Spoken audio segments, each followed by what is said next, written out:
CreepyCorner stories. Hey everyone, welcome back to CreepyCorner stories. You know, diving into the dark web is always risky, but sharing these stories with you makes it worth it. I'm curious, where are you watching this from right now? Let me know in the comments below. I've noticed that these kinds of stories hit differently depending on where you are. It might even make the experience a little creepier. So, tell me, are you watching from the safety of your home or somewhere less secure? I paid a hacker to recover deleted CIA documents. One file was titled Project Mirror Man, and it had my reflection's DNA. You ever feel like something's watching you? Not in the paranoid, oh no, there's a hidden camera in my Airbnb kind of way. I mean something that isn't human, something that shouldn't be aware of you, but it is. And not just aware, it's waiting. I didn't believe in that kind of stuff before. Thought people who talked about it were just mentally unwell. People who stared too long at shadows and let their brains make up monsters. I don't think that anymore. I think I was the one who was blind. And when I finally saw it, it was already too late. It started with money. It always does, right? I was broke. Not the Netflix and ramen kind of broke. There's an eviction notice taped to my door, and I just pretended I wasn't home when the landlord knocked kind of broke. I'd lost my job 3 months ago. Some nonsense about outsourcing, and my bank account was circling the drain. I was desperate. And when people get desperate, they make mistakes. I had skills though. Hacking, data recovery, breaking into locked files. Nothing major, but enough to make shady money in sketchy corners of the internet. I'd done freelance gigs before, helping people recover lost crypto wallets, finding deleted texts for paranoid cheaters, cracking into locked laptops people found on public transport. Then one night, I got a message, a direct chat on Tox, an encrypted messaging service that deep web folks love. The username was BlackVeil88. I need you to recover some deleted files. Government level, $50,000. Upfront, $50,000. You ever have one of those moments where your whole body locks up? Where the rational part of your brain is screaming at you to walk away, but some other part, the part that just wants to stop feeling helpless, leans in instead. That was me. I responded. They didn't waste time. They sent coordinates and told me to show up at a specific time. That should have been my first red flag. Who the hell meets in person for an illegal job? But again, desperate. The location? Some dingy parking garage near downtown Chicago. You know the kind. Fluorescent lights that flicker just enough to make everything feel sickly. Cars with fogged up windows. Concrete pillars covered in stains that aren't just from oil. I showed up at 1 a.m. sharp. The whole place was nearly empty except for one car. A black, nondescript sedan with tinted windows. As soon as I walked up, the back window rolled down. Inside was a man in a suit. Older, maybe mid-50s. The kind of face that blends into a crowd. But his eyes, Jesus, his eyes were dead. Like a taxidermied animal that still thinks it's alive. He handed me a box. No words, no pleasantries. Just this plain cardboard box. I almost asked what was inside, but he beat me to it. Don't open it until you're home, and don't contact me again. Then the window rolled back up, and the car was gone. I should have thrown that thing into the river. I should have left it on the curb and walked away. But instead, I took it home. I sat on my bed, staring at it like an idiot. The whole time, my stomach was twisting into knots. The air in my apartment felt wrong, stagnant, thick, like something was breathing in the walls. I opened the box. Inside, an old external hard drive.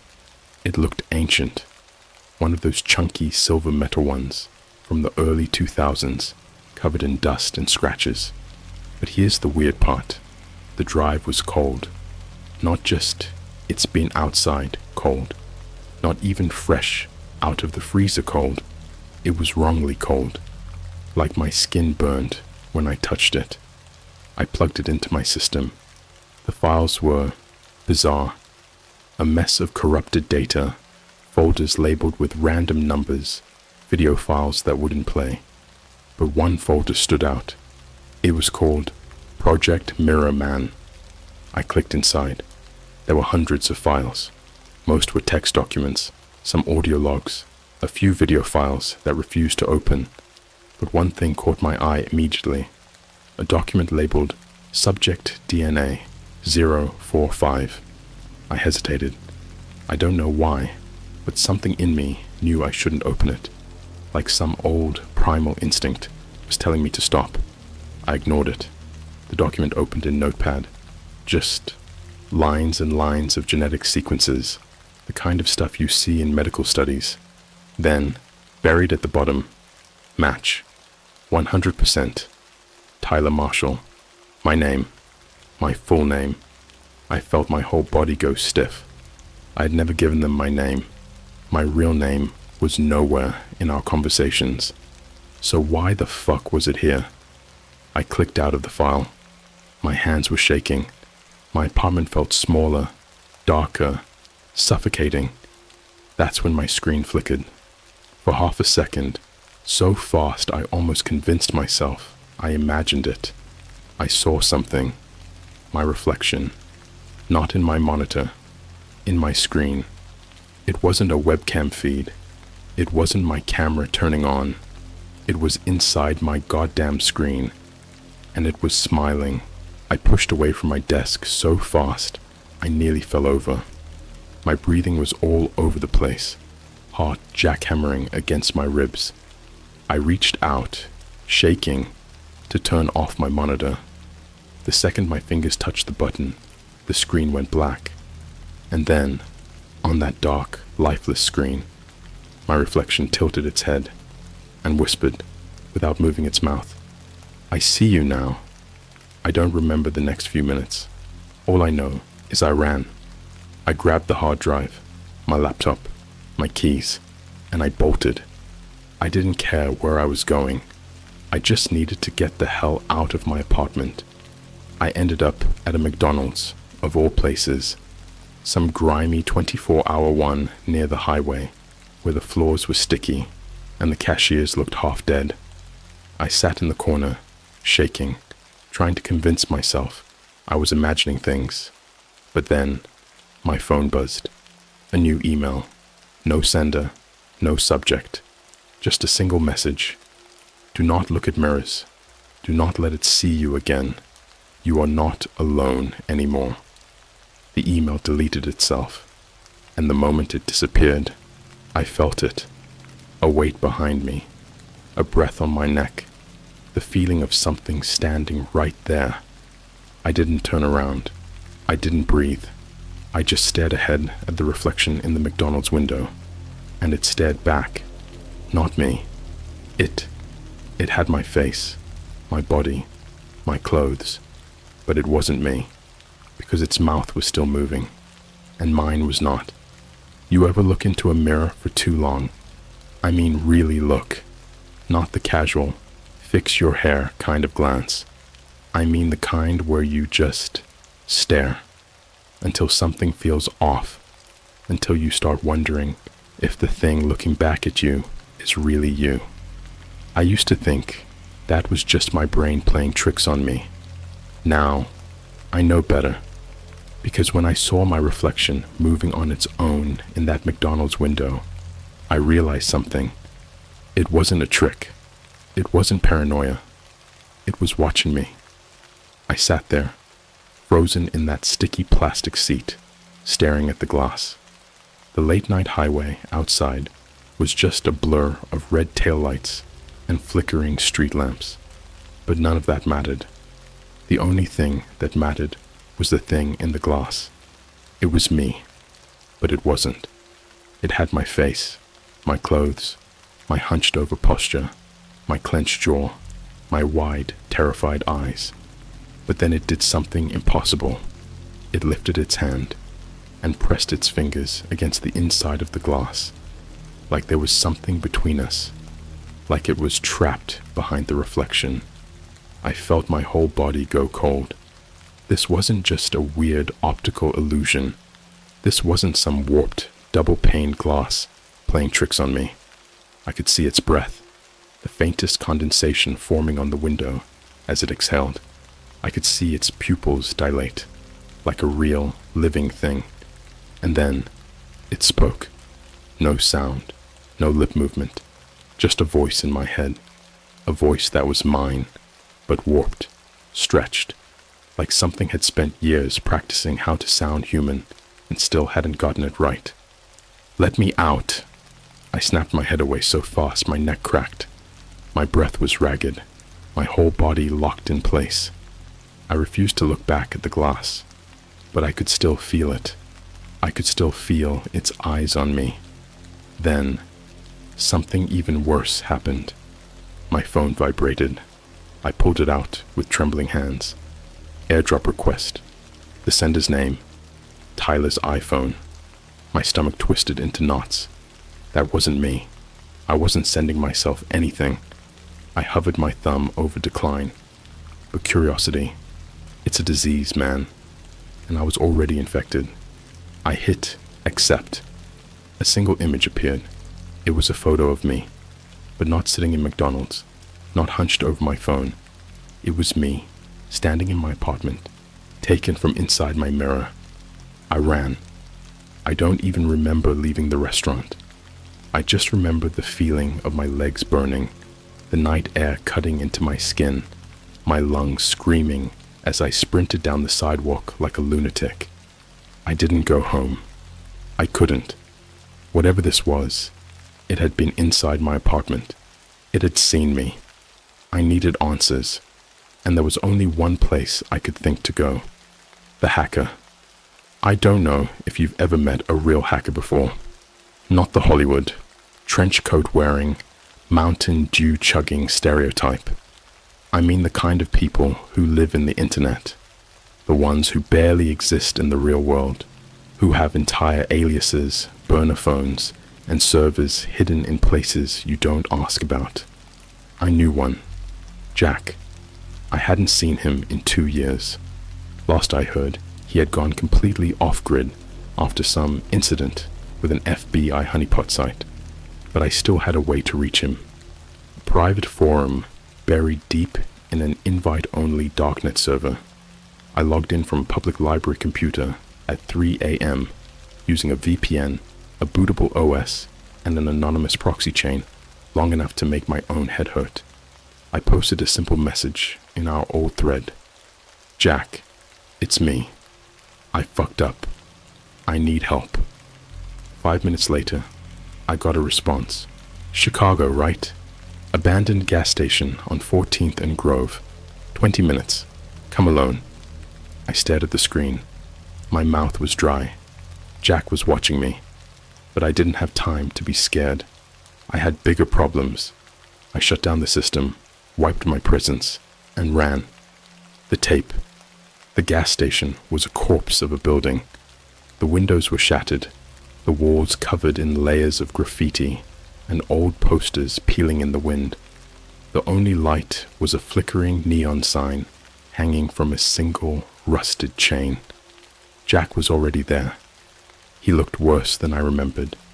He'd always been a little paranoid, but now he looked like a goddamn ghost. Sunken eyes, hollow cheeks, fingers jittering like he was coming down from something. He pulled me inside without a word, bolted the door behind us, and turned on a laptop. "You're an idiot," he muttered. I didn't argue. I just handed him the hard drive. Jack plugged it in. His fingers flew across the keyboard, opening files faster than I could even process. Then he froze, his face drained of color. "Where the fuck did you get this?" My stomach twisted. "Why?" Jack didn't answer. He just clicked on a video file, one I hadn't seen before. It opened. Grainy security footage, a dimly lit interrogation room, a metal table, a single one-way mirror stretching across the far wall, and a man sitting in the chair, his head down, his hands twitching, his breath ragged. A timestamp flickered in the corner. April 5th, 2022. Last year. Jack hit pause. He turned to me, his face unreadable. "Do you recognize him?" I squinted at the screen. The man was hunched over, his face obscured by greasy, unkempt hair. But something about him felt wrong. Then he looked up, and my body went numb, because I did recognize him. I'd seen him before. I'd seen him in my mirror. And the worst part, he was smiling. The same grin from McDonald's, the same inhuman expression. And then, as if he knew we were watching, he turned to face the camera, opened his mouth, and spoke. "Let me out." The screen glitched. The speakers let out a shrill, distorted screech. Jack ripped the laptop battery out, breathing hard. Silence. Then he looked at me and whispered the last thing I ever wanted to hear. "That's not a reflection. That's you." You ever hear something that makes your brain just stop working? Like your body knows something is wrong, but your mind refuses to process it. Because if it does, if you really let it sink in, it'll break you. That's what it felt like when Jack said it. "That's not a reflection.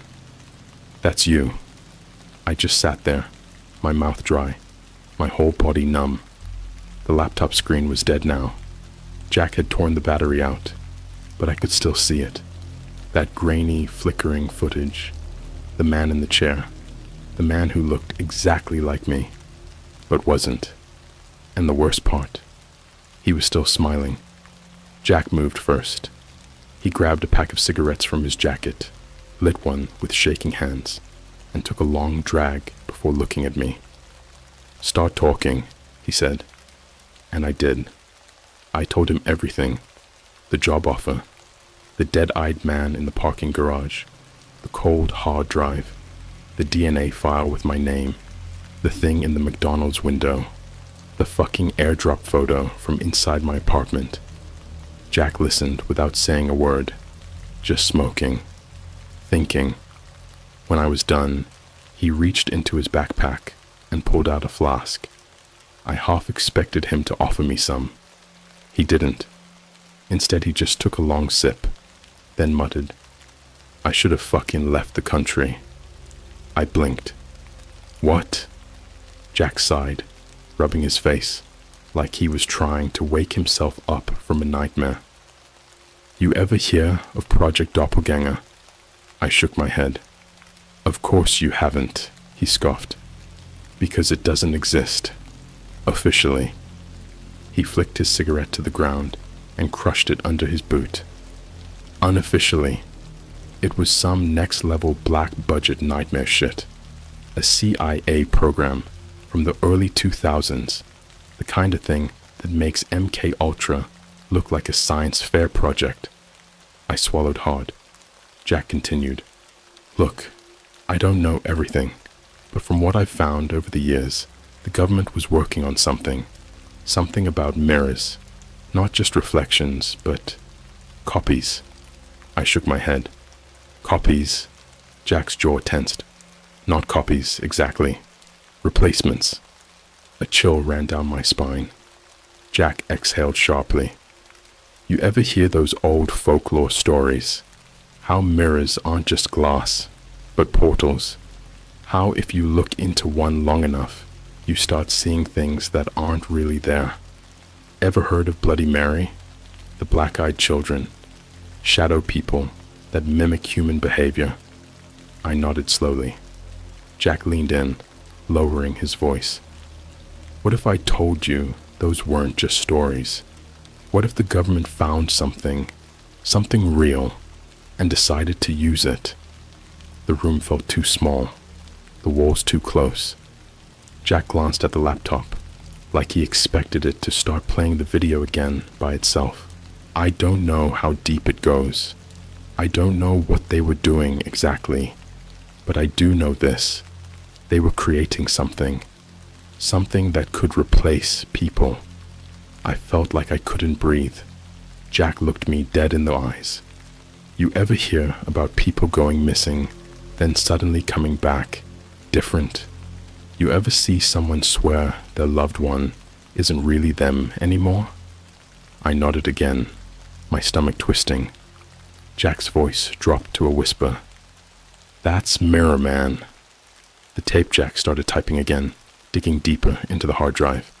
Files flashed across the screen, documents filled with redacted text, audio logs corrupted beyond repair. Then he found another video, a second file labeled mirrormansubject045.move. The first one had been an interrogation room. This one was somewhere worse. The footage flickered, shaky and distorted. A white, sterile room with no doors, no windows, just a single mirror, stretching from floor to ceiling. And someone was inside. I knew who it was before I even saw his face. He was standing perfectly still, facing the mirror, his back to the camera. I could see his reflection, but his body wasn't moving. Only the reflection was. It blinked, tilted its head, raised one hand, fingers stretching unnaturally long, almost like the man in the room suddenly jerked forward, like a puppet on strings. His arms twitched, his head snapping up to look at the mirror, and then his mouth split open, not like a scream, like his skin was tearing. Then the reflection moved again, slowly, so slowly. It reached out and touched the glass. The moment it did, the man collapsed, like a marionette with its strings cut.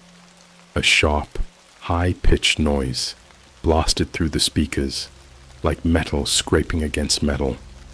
The footage started to shake. Then, the reflection stepped forward, through the glass, and the screen went black. I was nauseous. I turned away from the laptop, pressing my hands into my face, trying to breathe. Jack just sat there, gripping his knees so tightly his knuckles went white. After a long silence, he finally spoke. "Do you get it now?" I didn't. Not completely, but I knew enough. I knew I had looked into something I wasn't supposed to see, that something had seen me back, and now it wanted out. The call. We didn't speak for a while, just sat there in the dark gas station, surrounded by the distant hum of the city. I kept stealing glances at the reflection in the cracked window.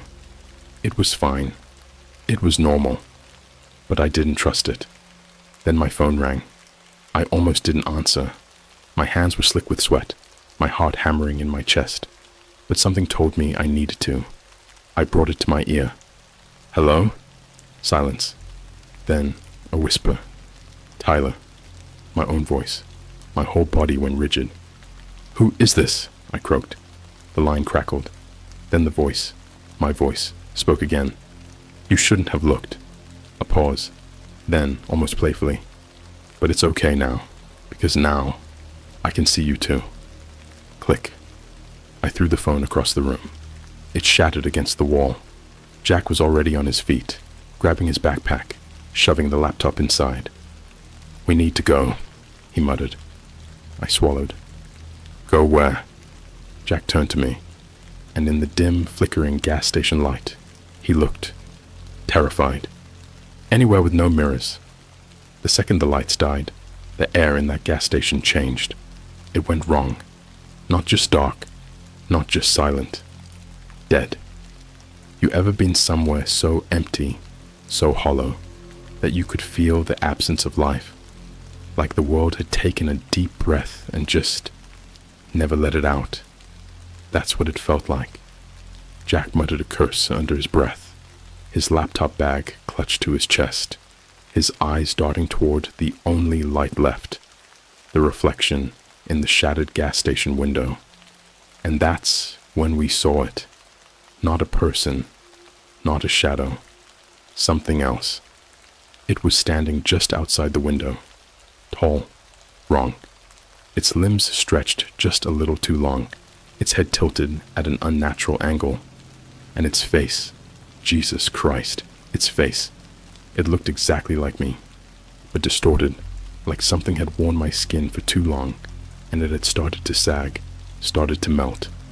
Its eyes were too dark. Its mouth was too wide. It wasn't smiling. Not yet. But then, it lifted one hand and touched the glass.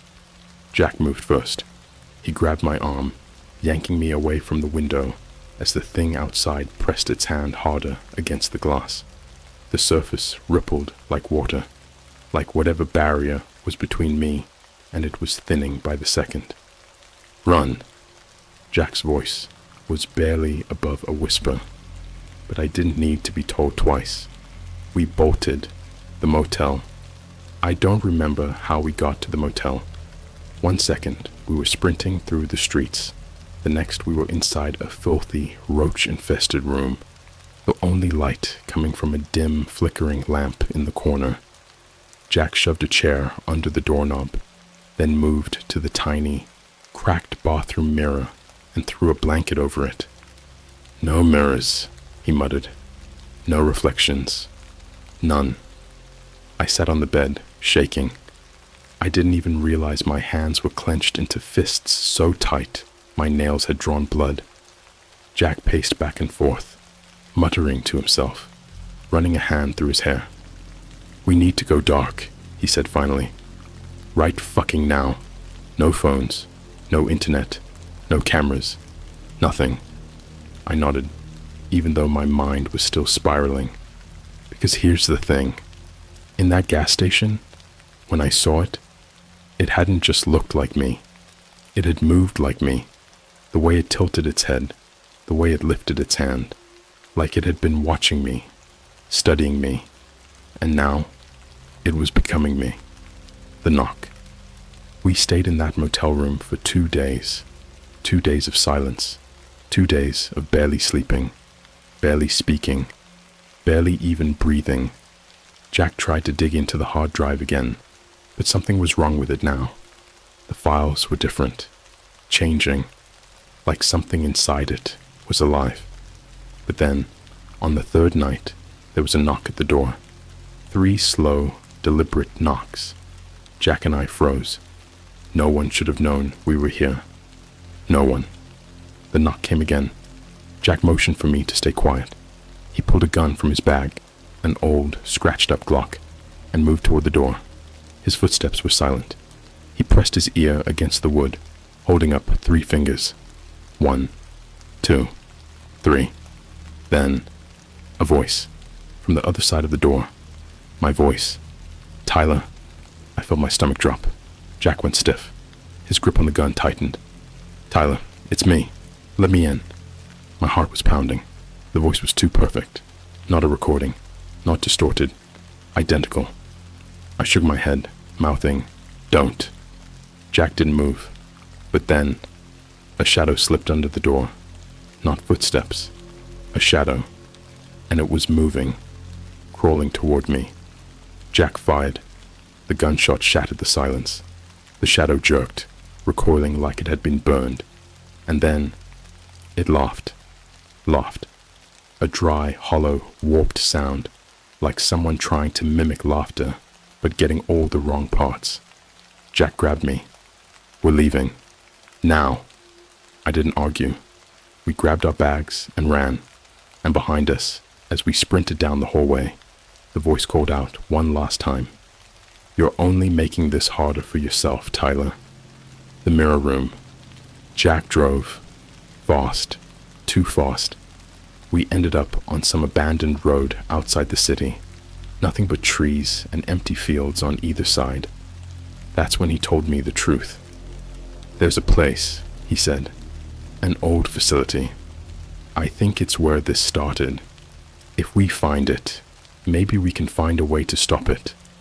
I didn't ask questions. I just nodded. It took 3 hours to get there.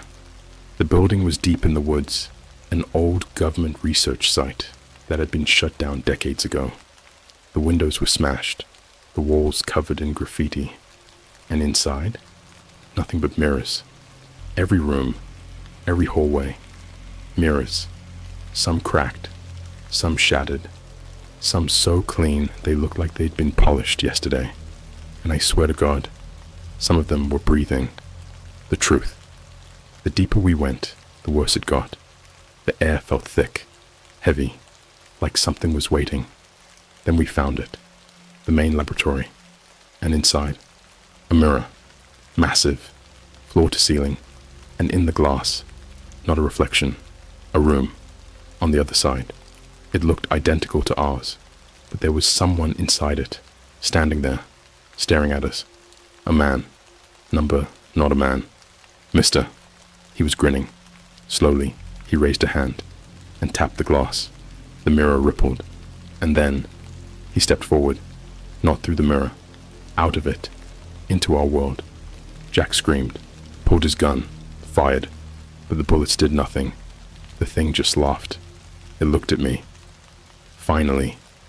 And then the lights went out. I don't remember what happened next. I woke up alone, in a different city. No sign of Jack. No memory of how I got there. Just my reflection, watching me, smiling, and whispering in my own voice. It's my turn now. Final log. If you're reading this, listen to me. Don't trust mirrors.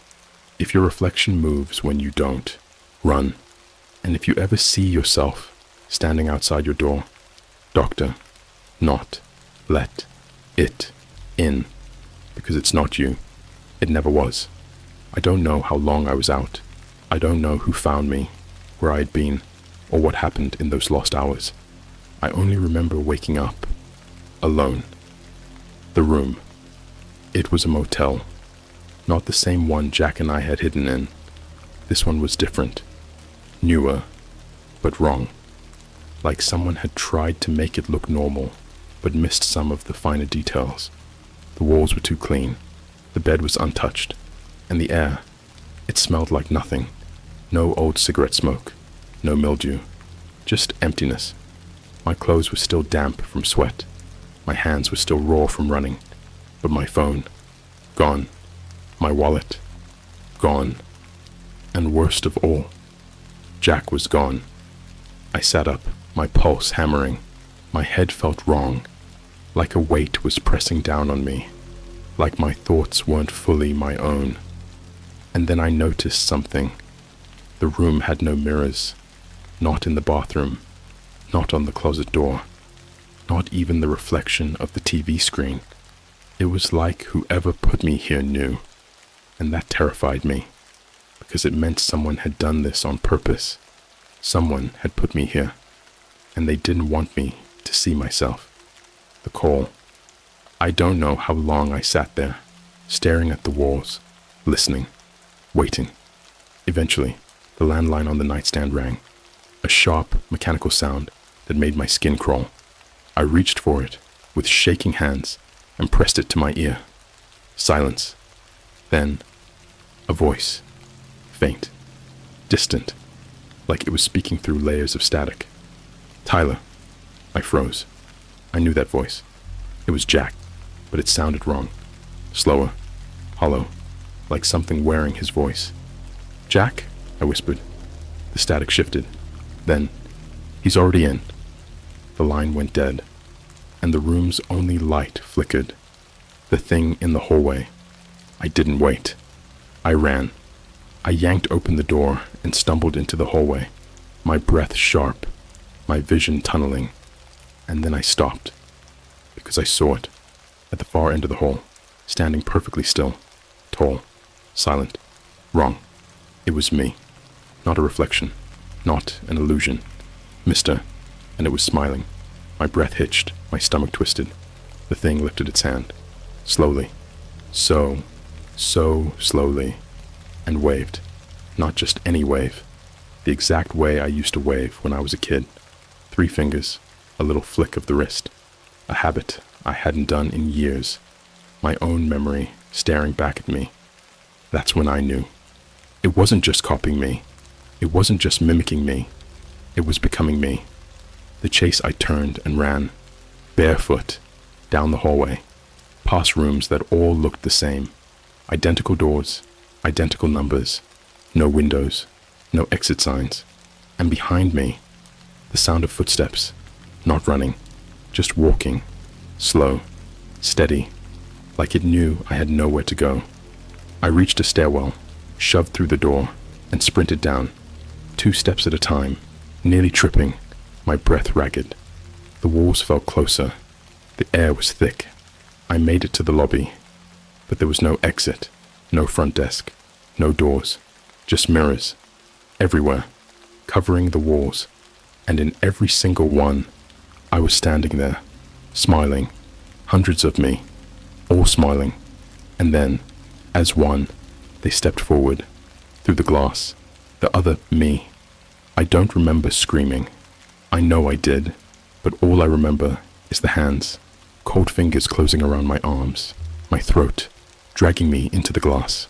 For a moment, I saw myself, not the thing that had followed me, not the thing that had worn my face. The real me, standing in the reflection, wide-eyed, trapped. And then, darkness. The switch. I woke up in my apartment. At first, I thought it was all a nightmare, a horrible, twisted hallucination. But then I saw the mirror, and I knew, because the reflection, it wasn't moving, not right away. It stood there, staring, and then it grinned, a slow, knowing grin, and whispered, "It's my turn now. Final entry. I don't know how long I have. I don't know if anyone will believe this, but if you're reading, listen to me. Check your mirrors. Watch your reflection. If you ever see it linger, just a little too long, if you ever see it smile when you don't, run, because once it sees you, it doesn't go away. And if you let it out, it takes your place forever."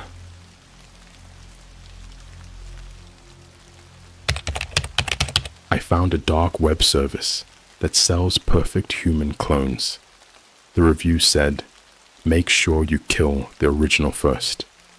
Alright, so let me start this off by saying I'm not an idiot. I know how the internet works. I'm not one of those people who stumbles onto the deep web by accident and somehow finds themselves buying organs or talking to hitmen. Nah, I've been messing around with Tor and Onion links for years, mostly out of curiosity.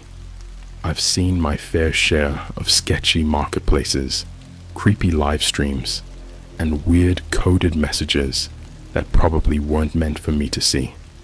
But this was different. This one still keeps me up at night. A couple of months ago, I was on a Discord server with a few buddies. We share weird links sometimes, just for the hell of it. Old abandoned forums, forgotten subreddits, that kind of thing. That night, someone posted a link with no context, just a random Onion URL. The guy who posted it was someone we barely knew. His username was Voided Realm, and I swear he never typed a single message outside of dropping these links. Curious, I copied the link into my Tor browser. The site loaded with a black screen and a single white box for a login. No graphics, no branding, just enter your key. Of course, I didn't have a key, but I wasn't about to just close the tab. I've seen enough of these sites to know that sometimes, if you try a few common passwords, you can get lucky. I tried guest, then admin 123, and on a whim, clone. The page refreshed. At first, I thought I got it wrong. The screen stayed black for a second too long. Then, a single line of text appeared in the center. "Welcome to Genesis." A chill ran through me, but I kept going. The homepage was minimal, just a search bar and a few categories. It looked like an underground version of Amazon, if Amazon sold things that could get you arrested. But what caught my eye was one category in particular: human replication services. Now, most of the time, when you see something like this, it's either a scam or some kind of elaborate joke. But I clicked anyway, and what I saw next made my stomach drop. There were listings, pages and pages of them. Each one had a simple description: perfect, undetectable human clone, DNA matched, 100% accuracy, guaranteed. The prices, insane. Some were listed for upwards of $500,000 in Bitcoin. Some were even on sale, like it was Black Friday for playing God. But the weirdest part wasn't the listings, it was the reviews.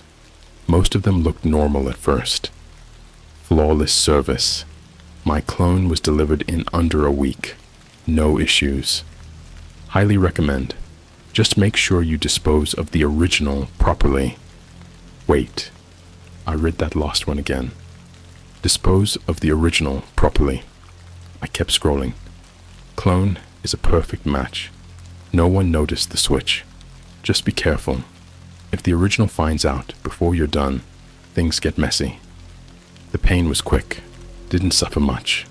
Would order again. What the hell? I felt my hands go clammy. These people weren't talking about some science fiction role play. They were serious. They were buying clones of themselves, and then killing the originals to take their place.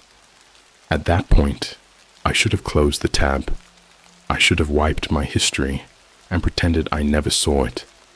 But I didn't, because then I saw something that made my blood run cold. At the very bottom of the page, there was a button labeled Check Eligibility. I clicked. A small white box appeared, asking for one thing: upload a clear photo of yourself. And like an absolute idiot, I did it. My webcam light flickered on for half a second. So fast, I barely noticed it. Then, a message appeared. Processing. Eligible. The price next to my clone's listing? $1.7 million. I wasn't sure what scared me more, the fact that someone could buy a perfect copy of me, or the fact that the site already had my DNA profile before I even uploaded anything. And that's when I got the email. It wasn't from the website. It wasn't from anyone I recognized. The subject line just said, "Do not let them find you first." I should have closed my laptop. I should have unplugged my router, tossed my phone in the toilet, and driven as far away as I could. But I didn't.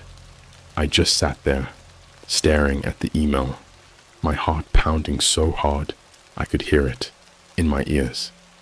Do not let them find you first. Who sent it? Someone from the site, a past customer, a victim. I clicked on the sender's email address. It was just a random string of letters and numbers, like someone had smashed their keyboard. No way to trace it. No reply option. The email was a dead end. But the message itself, that was a different story. My brain was running in circles. Find me first? What the hell did that mean? Were they saying? A loud knock at my door made me jump so hard I nearly fell out of my chair.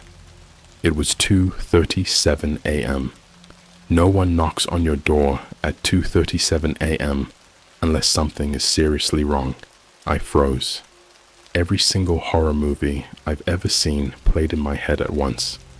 I didn't move, didn't breathe, just stared at the door like I could make it disappear if I wanted it bad enough. Another knock. Louder, heavier. This time, I heard it. Breathing. Someone was standing on the other side, just breathing. Long, slow, deliberate breaths. like they had all the time in the world. I swallowed hard, forcing myself to stay calm. I live in an apartment on the 3rd floor. No one gets to my door without buzzing in, and I sure as hell didn't hear the intercom. Knock, knock, knock. I couldn't take it anymore. I crept forward, pressing my eye to the peephole, and that's when my stomach dropped to my feet. It was me. I was standing outside my own apartment door. Same messy hair, same hoodie, same tired eyes. Except, not exactly. There was something off about him. His skin looked too smooth, like it hadn't been lived in long enough. His movements were just a little too stiff, like he was figuring out how to use his own body. And his eyes. Jesus Christ. His eyes. They weren't right. They were mine. Yeah, but there was something in them. Something empty. Like he was a hollowed out version of me, missing whatever made me, me. My phone buzzed in my hand. A new email. I didn't want to look away, but my hands moved on their own. Do not open the door. He is not you. I nearly dropped my phone. Knock, knock. My clone, or whatever the hell it was, tilted its head slightly, like it could hear the email too. Then, in the softest, most unsettling voice I have ever heard, it spoke. Let me in. I backed away so fast I almost tripped. My mind was racing, screaming, trying to make sense of something that should not be real. I know you're in there. It knocked again. This time, sharper, more urgent. They're coming for you, you know. My blood turned to ice. They don't like loose ends. Open the door, and we can trade places. You walk away. You disappear. No pain. No suffering. I don't know why, but that word, suffering, made my stomach churn. Like it knew something I didn't. Like it had seen what happened to people who didn't comply. And then, in the silence between breaths, I heard something else. Footsteps. Not from the hallway. From inside my apartment. I turned my head so slowly, it felt like I was moving through water. My bedroom door was open. I never leave my bedroom door open. The air changed. It felt wrong, heavy, thick, like it was pressing against me, forcing me to stay still. I wasn't alone. And then I heard it. Breathing. Raspy. Wet. Too close. I wasn't thinking anymore. My body took over. I bolted for the front door, reaching for the deadbolt. But the moment my fingers touched it, a hand grabbed my wrist. Not from the door. From behind me. Ice cold. Too strong. Fingers wrapping around my skin like a vice. I screamed. I didn't mean to, but I screamed. And in that split second, as I turned my head, I saw another me. This one wasn't like the one outside. This one was wrong. Its skin was gray, stretched too tightly over its bones. Its mouth was too wide, lips curling into something that wasn't quite a smile. Its fingers dug into my wrist with inhuman strength, pressing so hard I thought it might snap my bones. And its eyes, God, its eyes, not hollow, not empty, hungry. It yanked me back, dragging me towards the bedroom, towards the dark, towards something I knew I wouldn't come back from. I fought. I kicked, thrashed, tried to pry its fingers off me, but it wouldn't let go. You weren't supposed to see, it whispered, breath hot and rotting against my ear. You weren't supposed to know. The thing outside started pounding on the door now, the sound so violent it rattled the walls. Let him in, the one behind me whispered. He'll make it quick. I did the only thing I could think of. I bit down, hard. Its skin tasted like metal and something foul, like old pennies left to rot. But it worked. It screamed, its grip loosening just enough for me to break free. I didn't think. I ran, straight for the door. I barely managed to unlock it, before the thing behind me lunged again, and as soon as I pulled the door open, the first clone, the one who had been knocking, smiled. "Too slow," it whispered. Then everything went black. I woke up somewhere else. A cold, sterile room. No windows, just concrete walls, a single flickering light, and a mirror. I tried to move, but I couldn't. My hands were tied to the chair. And then a door opened, and he walked in. Mr. Perfect, clean, wearing my clothes, smiling. "Thanks for making it easy," he said, stretching his arms like he was getting comfortable in his new body. My body. I tried to scream, but no sound came out. He turned to leave, and just before he stepped out the door, he paused. Then, without looking back, he whispered, "Don't worry. I'll take good care of your life." The door slammed shut. The light flickered again, and in the reflection of the mirror, I saw it, the thing that had grabbed me. There are moments in life when your brain refuses to process what's happening, when reality cracks, and everything you thought was true just shatters. I was strapped to a chair in a cold, windowless room, staring at my own reflection. But it wasn't just a reflection. It was wrong. The thing in the mirror, the thing wearing my face, was watching me with a sick, stretched-out grin. Its mouth was just a little too wide, its skin just a little too tight, like it was getting used to being human. I tried to move, but the restraints dug into my wrists. Too tight, too strong. I wasn't getting out of this. And then the lights flickered, and something moved in the corner of the room. At first, I thought my eyes were playing tricks on me. The lighting was awful, and my head was pounding from whatever they'd done to me. But no, there was someone else in here with me. I could barely make them out. A hunched, twitching figure in the shadows. Their arms were twisted at an unnatural angle, bones jutting beneath pale skin. Their head twitched to one side, then the other, like they were glitching. And then I heard it. A voice, low and shaking. Please." My whole body locked up. The voice. It was mine. Another me. I wanted to scream, to tell myself I was hallucinating, that this was a nightmare, and I'd wake up any second. But I wasn't dreaming. This was real. And as the figure in the corner crawled into the light, I saw its face. It was me. Or at least, it used to be. Its skin was gray, stretched, and decaying. Its lips were cracked, dried blood crusted around its mouth. Its eyes, oh God, its eyes were milky white, like they had rotted from the inside. And it was crying. I was first. I couldn't breathe. They made me first, but I wasn't perfect. Its jaw snapped open too wide, like it was trying to scream, but no sound came out. Its fingers twitched, clawing at the ground, nails broken down to bloody stumps. The next one was better. I wanted to look away, to shut my eyes and pretend I hadn't seen it, but I couldn't. They threw me away. It let out a wet, choking sob, and then it looked at me. Its head jerked forward in this sharp, unnatural movement, and suddenly, it wasn't pitiful anymore. It was hungry. Its breathing changed, slow, deep, dragging air into its ruined lungs. I could feel it watching me, and then it started moving, not walking, not crawling.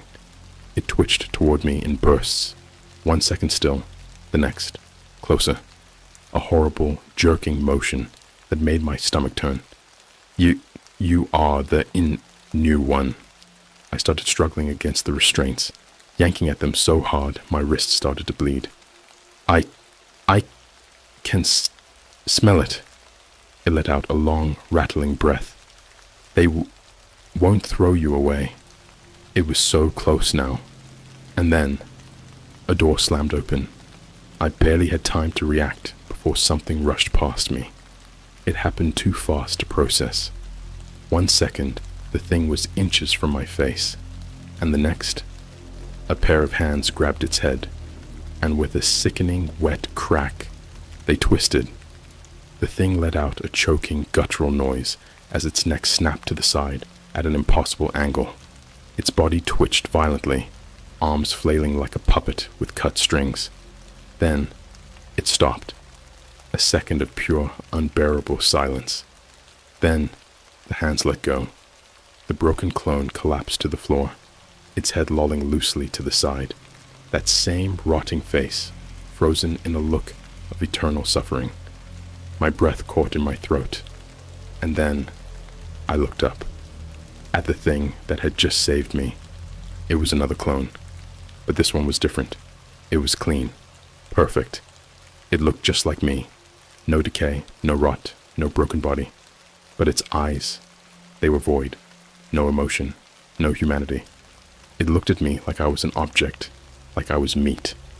He was defective, it said, voice calm, detached, like it had just taken out the trash. I couldn't speak, couldn't move. It leaned in closer, its breath warm against my face. And then, softly, almost kindly, it whispered, "You will be too." I did the only thing I could think of. I spit in its face. For a second, it didn't react. Then, it smiled. A slow, deliberate grin that spread across its face, like a tear in the skin of reality. "Good," it whispered. Then it raised one hand, and everything went black. I woke up in my bed. For a second, I thought it had all been a nightmare. A horrible, horrible nightmare. And then, I saw the email. It was from the same untraceable sender. No subject line, no greeting, just 2 words. "Not you." I swallowed hard, my whole body shaking as I slowly turned my head and saw my own reflection in the bedroom mirror. It was smiling, and I wasn't. Still wearing my face, still hungry. And as it smiled, mouth stretching too wide, teeth too sharp, I finally understood what the reviews meant. Make sure you kill the original first. I didn't move. I didn't breathe. I just sat there, staring at my own reflection, the thing in the mirror, wearing my face. It was smiling, and I wasn't. The air in my bedroom felt thick, wrong, like something had twisted reality just enough for me to notice. The kind of feeling you get when you wake up in a place that looks like home, but isn't. I slowly raised my hand. The reflection did the same. I frowned. The reflection did not.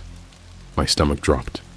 I shot out of bed so fast my vision blurred, but the thing in the mirror didn't react. It just stood there, frozen, its grin stretching wider and wider until it was showing all its teeth. Something inside me snapped. I grabbed the nearest thing I could, my phone charger, and hurled it at the mirror. The glass shattered. For half a second, I thought I was safe. Then the shards moved. I swear to God, they moved. The broken pieces twisted, writhing like something alive. And then, they started pulling themselves back together. A noise built deep in my throat. A whimper, a scream, a prayer. I don't even know. I turned and bolted for the door, my brain screaming at me to get out, get out, get out. The second my fingers touched the doorknob, something grabbed my ankle. I hit the ground hard. The breath ripped from my lungs. My head snapped back toward the mirror. The reflection was still there, but now it was climbing out, hands first, then a head, then shoulders, ribs, legs. It was pulling itself out of the glass, and the whole time, it never broke eye contact. I scrambled backward, kicking wildly, my heel catching on the carpet as the thing dragged itself onto my floor. It moved wrong, like a marionette controlled by invisible strings. jerked, spasmed, adjusted. It was learning how to use its new body. It laughed, a hollow, warped version of my own voice, echoing from a throat that shouldn't exist. "I've been waiting." It lunged. I barely rolled out of the way in time. It slammed into the ground where I had just been, its head snapping toward me at an unnatural angle. "You were gone for so long." I staggered to my feet, heart hammering in my chest. "I had to keep your life warm for you." Its grin widened. "But you're not you anymore, are you?" I took a shaky step backward. I had to get out. Now. The thing tilted its head. Then, it did something I will never forget. It spoke my name, my full name, perfectly. "That's not yours anymore," it whispered. My body locked up. I don't know how to describe it, but in that moment, I felt something leave me, like a door had opened inside my soul, and something had been ripped out. The thing, the new me, breathed in deep. It was tasting it. I didn't think. I ran. I threw the door open and sprinted into the hallway, my legs moving so fast I barely felt the floor under me. My apartment was wrong. Everything was where it should be, but something was missing. The colors were off. The air was too thick. It felt like I had stepped into a cheap imitation of my life. And then, my phone rang. I nearly screamed. Shaking, I yanked it out of my pocket. No caller ID. My fingers hovered over the screen. Every instinct was screaming at me to throw the phone away, smash it, run. But I picked up. A voice. A whisper. "Don't look at it." My breath hitched. "It's not done yet." I turned my head and saw it, standing at the end of the hallway. Its back was to me, but it was changing. I could hear it, the way its bones twisted, cracked, snapped into place, the way its skin stretched, shrank, adjusted. It was finishing itself. It was perfecting itself, becoming me. "Run," the voice on the phone said. I did. I ran faster than I ever have in my entire life. I didn't care that I was barefoot. I didn't care that I slammed into a table, knocking over a lamp. I didn't stop. I threw myself out of my apartment door, down the stairs, out into the freezing night. The street was empty, silent, too silent. I turned in circles, gasping for breath, my eyes scanning the shadows, looking, waiting. I wasn't safe. I would never be safe. I started running again, down the street, past a closed Starbucks, past the dark windows of a 24-hour McDonald's, past rows of parked cars that felt abandoned. I didn't stop until I reached a hotel. I threw myself inside, gasping for breath, my skin soaked in sweat. The receptionist gave me a weird look, but I didn't care. I handed her my credit card with shaking hands. "Room?" she asked. I nodded. She swiped the card, and then she froze. Her hand tightened around the plastic, her eyes locked on the screen in front of her, her face drained of color. "Sir," she whispered. I swallowed. "Well, what?" She slowly turned the screen toward me, and I saw it. My name. Already checked in. "That's not possible," I whispered. The receptionist's hand started shaking. "Sir," she said, her voice barely above a whisper. "You checked in 3 hours ago." I took a step back. "Number?" No. I turned and saw myself, standing in the hotel lobby, holding a room key, smiling. The thing wearing my face stood across the hotel lobby, gripping its room key like a trophy. And it was smiling. Not just a normal smile, a knowing smile. The kind that said, this was always going to happen. You just didn't realize it yet. I took a shaky step back. The receptionist was staring at me, eyes wide with confusion, her fingers still trembling on the keyboard. She didn't understand what was happening. How could she? How do you tell someone that a perfect copy of you is standing 10 feet away, holding a key to a room you never booked? I couldn't breathe. The air felt thick, suffocating. The other me just stood there, tilting its head slightly, like it was waiting. For me to run? For me to accept it? Or for something much, much worse? I did the only thing that made sense. I ran, shoved past a couple walking in, burst through the doors, and launched myself into the freezing night air. My legs were moving before my brain could even catch up. My lungs burned. My pulse hammered in my ears. I didn't stop. I tore through the empty streets, past flickering streetlights, past the rows of parked cars that suddenly felt abandoned. The city felt wrong, too empty, too dead. And then I heard it. Footsteps. Behind me. Matching mine exactly. I didn't turn around. I didn't need to. I knew what I would see. It was following me. It wasn't running. It didn't have to. It just kept pace. Effortless. Waiting for me to make a mistake. I cut through an alleyway, my breath coming in ragged gasps. My vision blurred from sweat and exhaustion.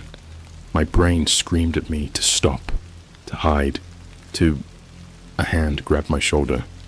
I barely had time to react before I was yanked back, my body slamming into the brick wall behind me.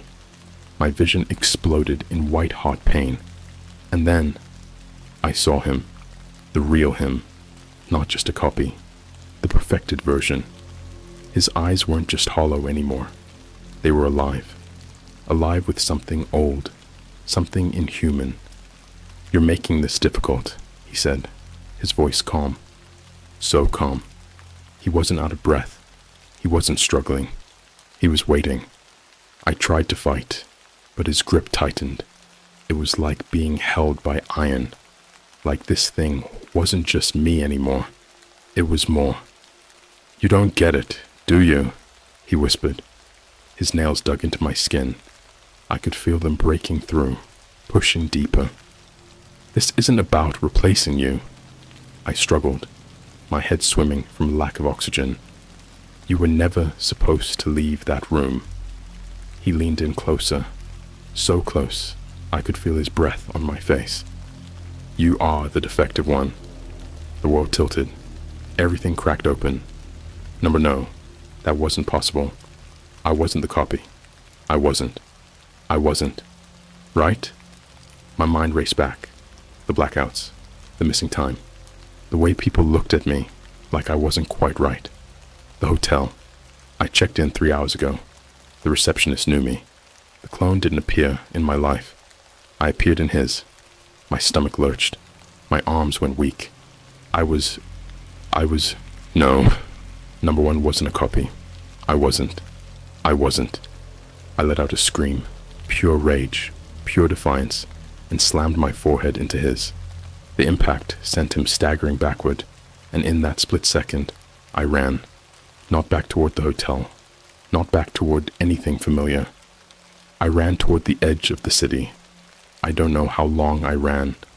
Minutes, hours. It didn't matter. Because when I finally stopped, when my legs finally gave out beneath me, I realized where I was. The place I never should have found. Genesis. The website wasn't just a website. It wasn't just some deep web urban legend. It was real. A facility. Hidden in plain sight. It looked abandoned. An old industrial building with no signs, no lights. But I could feel it. The wrongness. And the moment I saw it, I remembered. All of it. The procedure. The cloning. The fact that I'd been here before. And the worst part. I had died here. I felt the memory hit me like a train. The cold hands around my throat. The suffocating darkness. The distant sound of my own heartbeat slowing. I wasn't the original. I was never the original. I was a failed clone. An imperfect copy. And I had escaped. Somewhere deep inside, I felt something snap. This was never about stopping the clone. I was the clone. This was about cleaning up a mistake. Footsteps behind me. Not rushed, not panicked. Certain. You remember now, don't you? I turned around slowly, and there he was, the perfect version, standing under the flickering streetlight, waiting. It's okay, he whispered. It's time to come home. And the worst part, the part that still haunts me, I wanted to. A deep, primal part of me wanted to walk toward him, to stop running, to stop fighting, because what was I fighting for? A life that was never mine. Let me fix you, he said, and for the first time, I almost believed him. Almost. But then I thought about all of it, the blackouts, the confusion, the suffering, the dead clones in that room, and I did the only thing that made sense.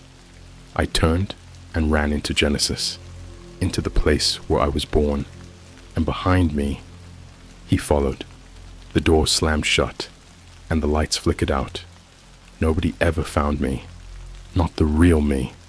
The world kept turning. The copy of me, the perfect version, took my place. He went back to my life, my job, my home, my friends and me. I don't know. Maybe I died in there. Maybe I didn't. All I know is that sometimes, when I close my eyes, I see him, wearing my face, living my life. And I wonder, did I ever exist at all?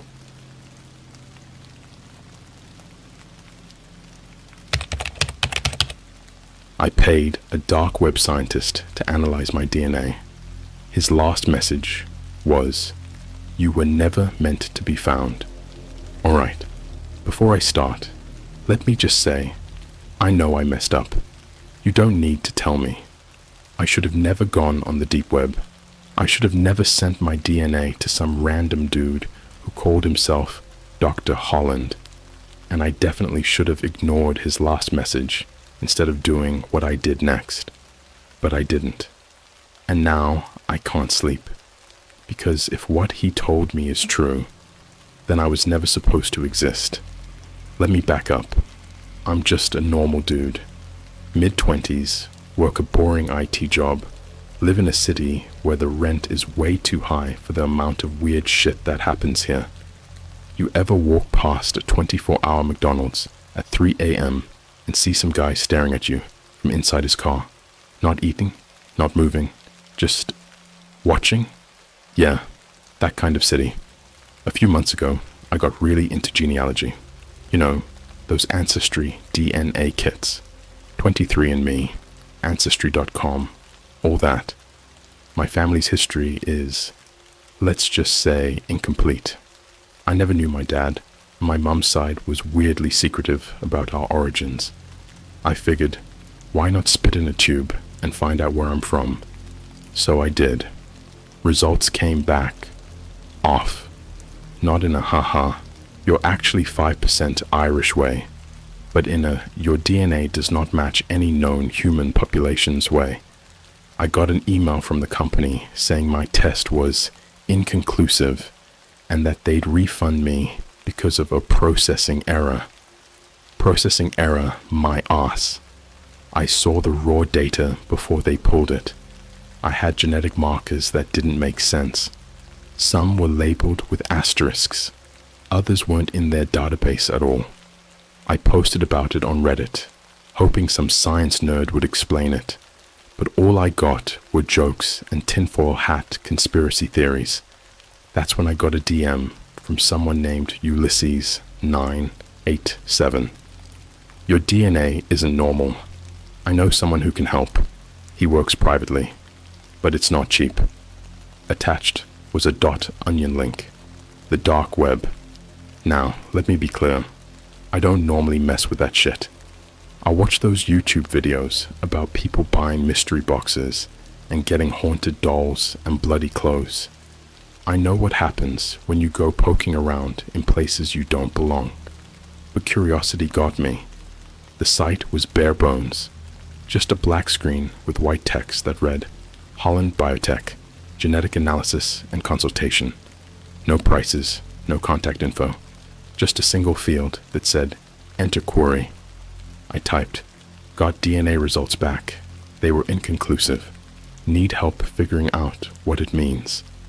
A few seconds passed, then a reply popped up. Send me your raw data. I'll analyze it. $500 in Bitcoin. That should have been my second red flag, but I was already in too deep. I uploaded the raw DNA file and sent the money. A few hours later, I got an email from Dr. Holland. It was just one sentence. I'll be in touch soon, but I need you to understand something. You were never meant to be found. I laughed it off at first. Dramatic much. But as the days passed, my paranoia started creeping in.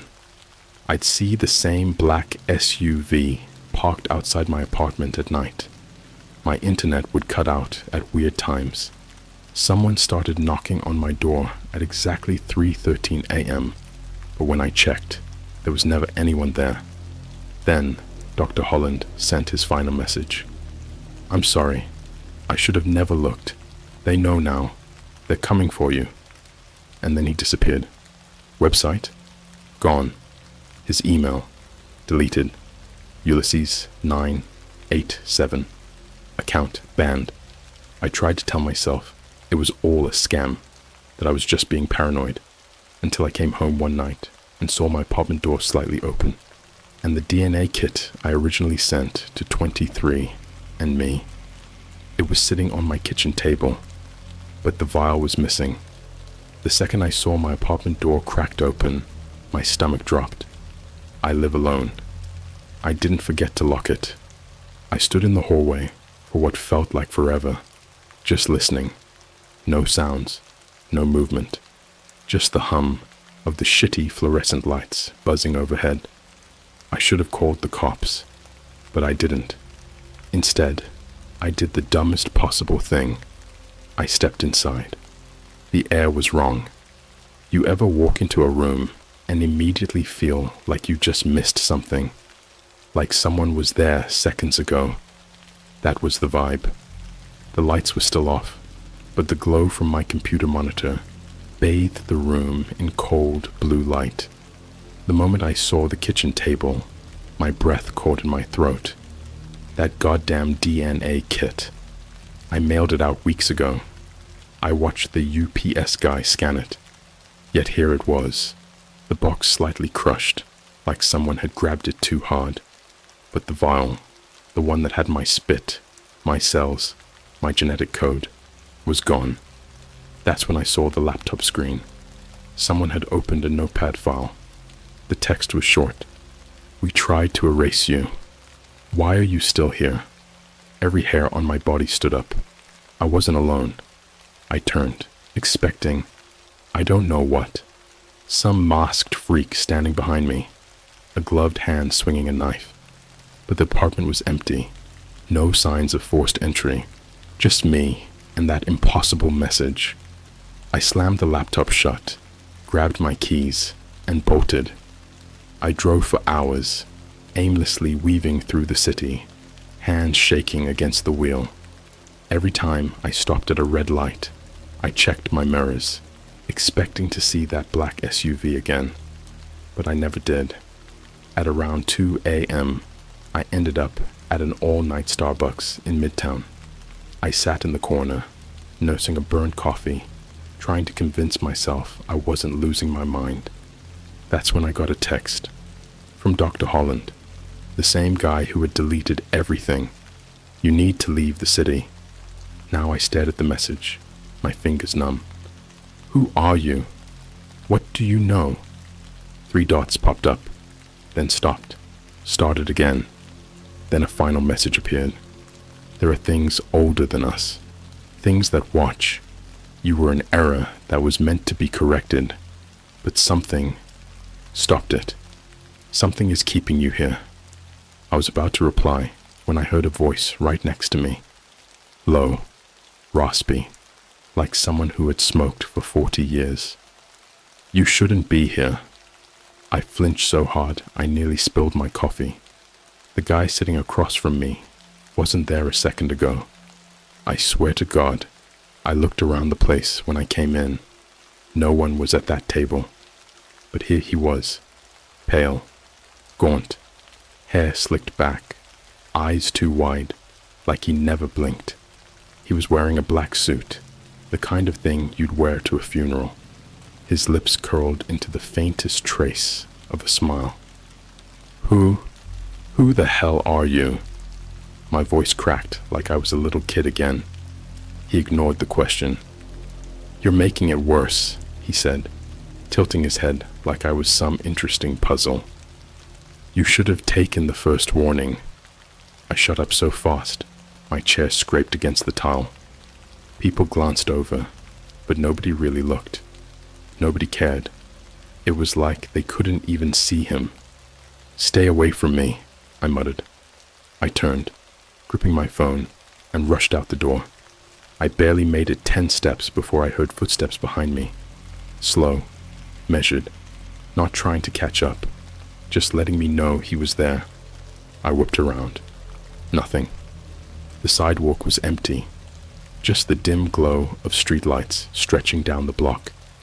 But the moment I turned back to my car, my heart nearly stopped. Someone was sitting in the driver's seat.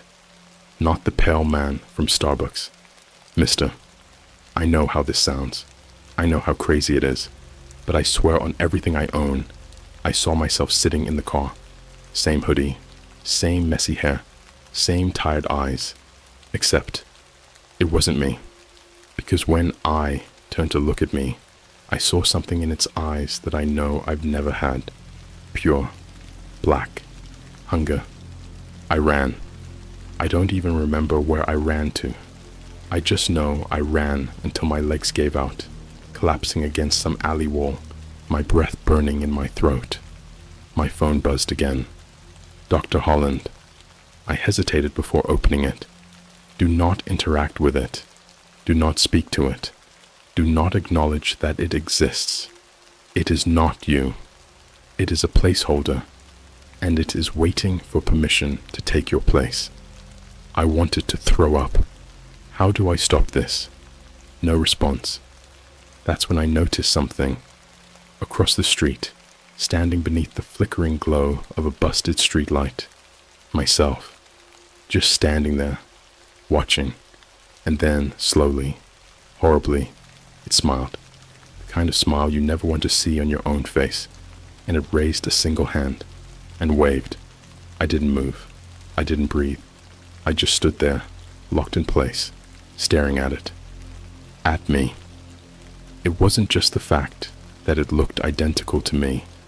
It was the way it acted. Every movement was wrong, like a bad actor trying to imitate a person, but not quite getting the details right.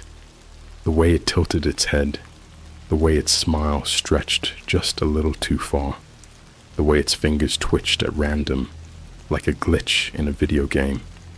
And that wave, slow, deliberate, like it knew something I didn't.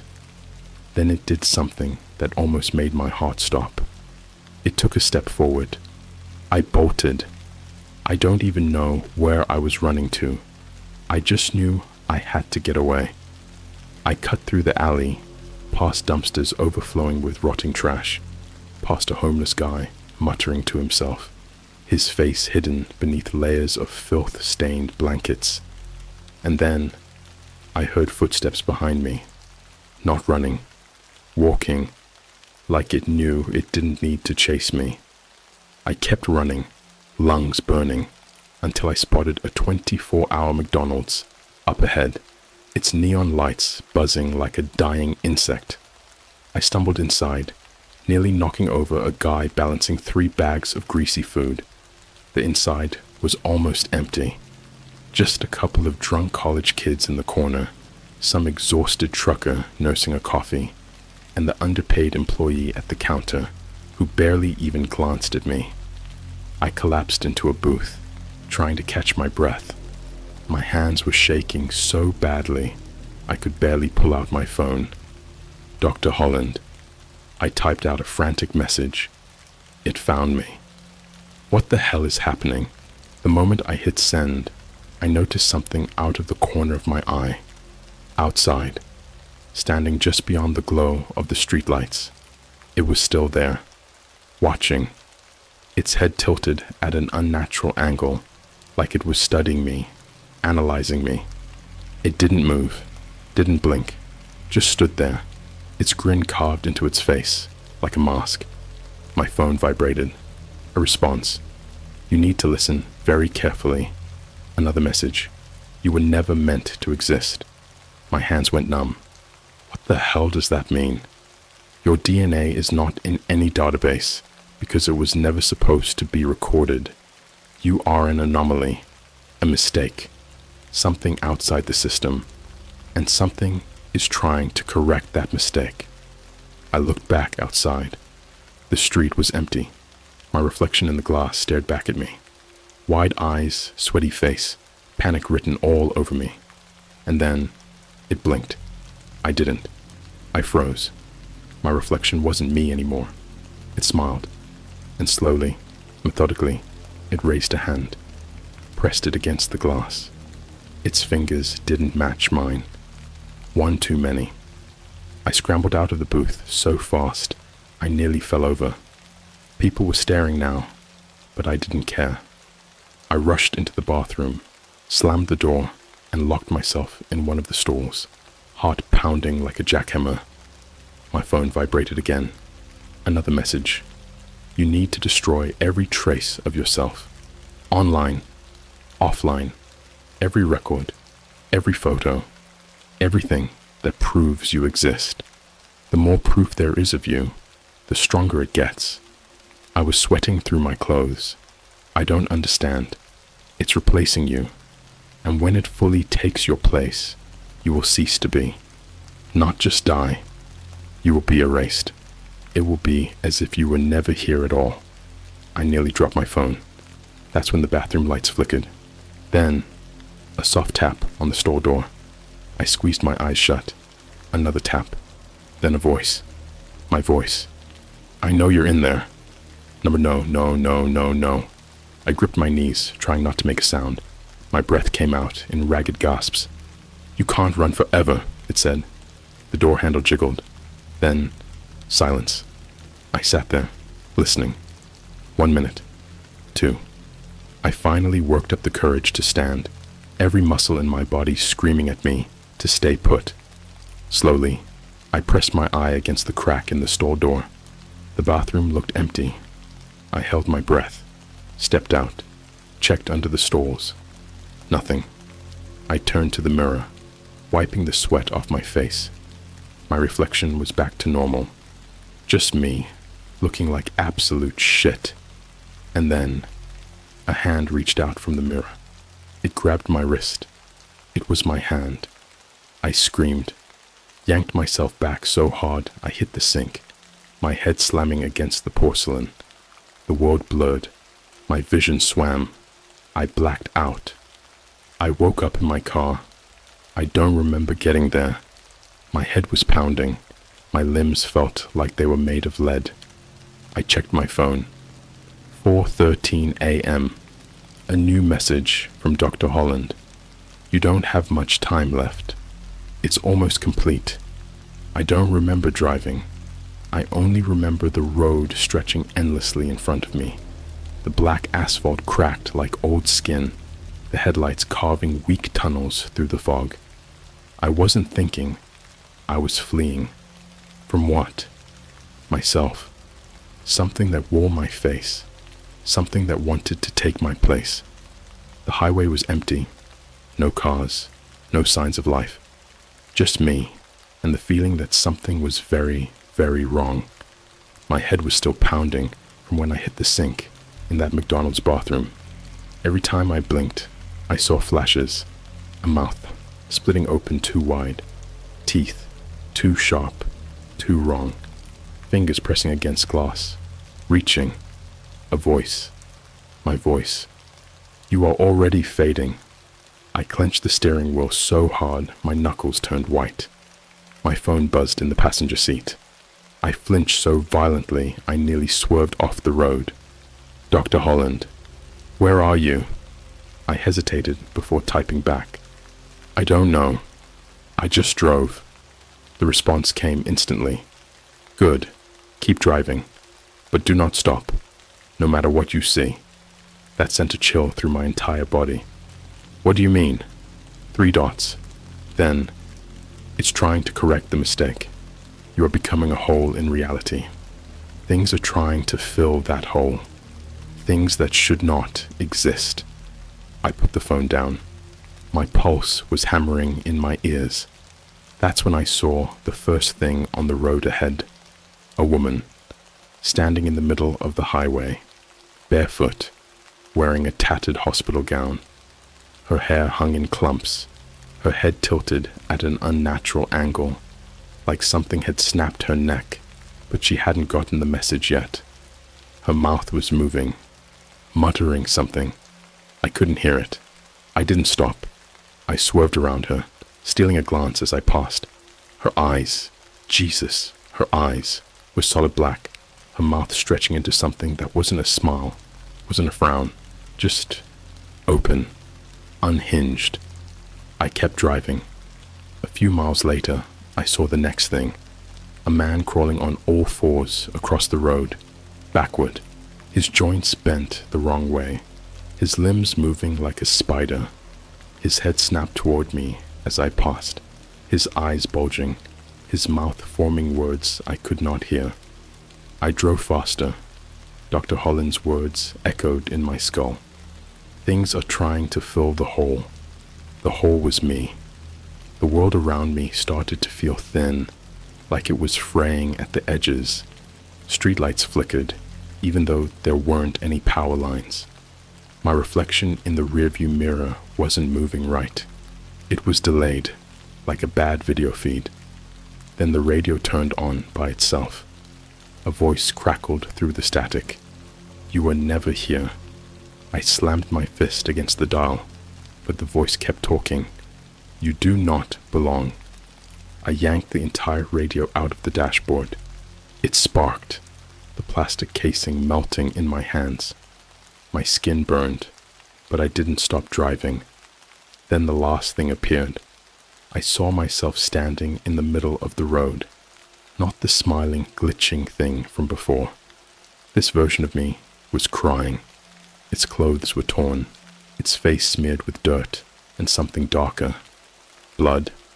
Its mouth moved frantically, screaming something I couldn't hear. It reached out, begging. I gritted my teeth, pressed down on the gas. It's almost complete. Dr. Holland's last message burned in my mind.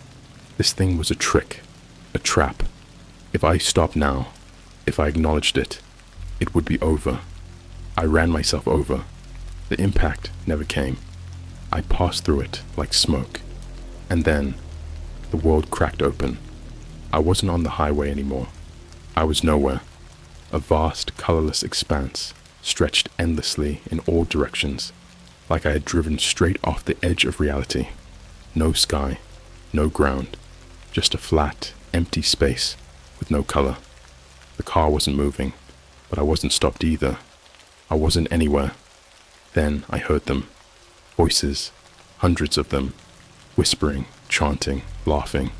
Some sounded like children. Some sounded like animals trying to imitate human speech. Others were mechanical, like distorted radio signals forming words that almost made sense, but didn't. Then one voice spoke directly into my ear. It was me. You are not real. A sharp pain shot through my skull, like something was peeling me apart. I screamed. I grabbed at my face, my arms, my chest, trying to hold myself together. I was coming undone, erased.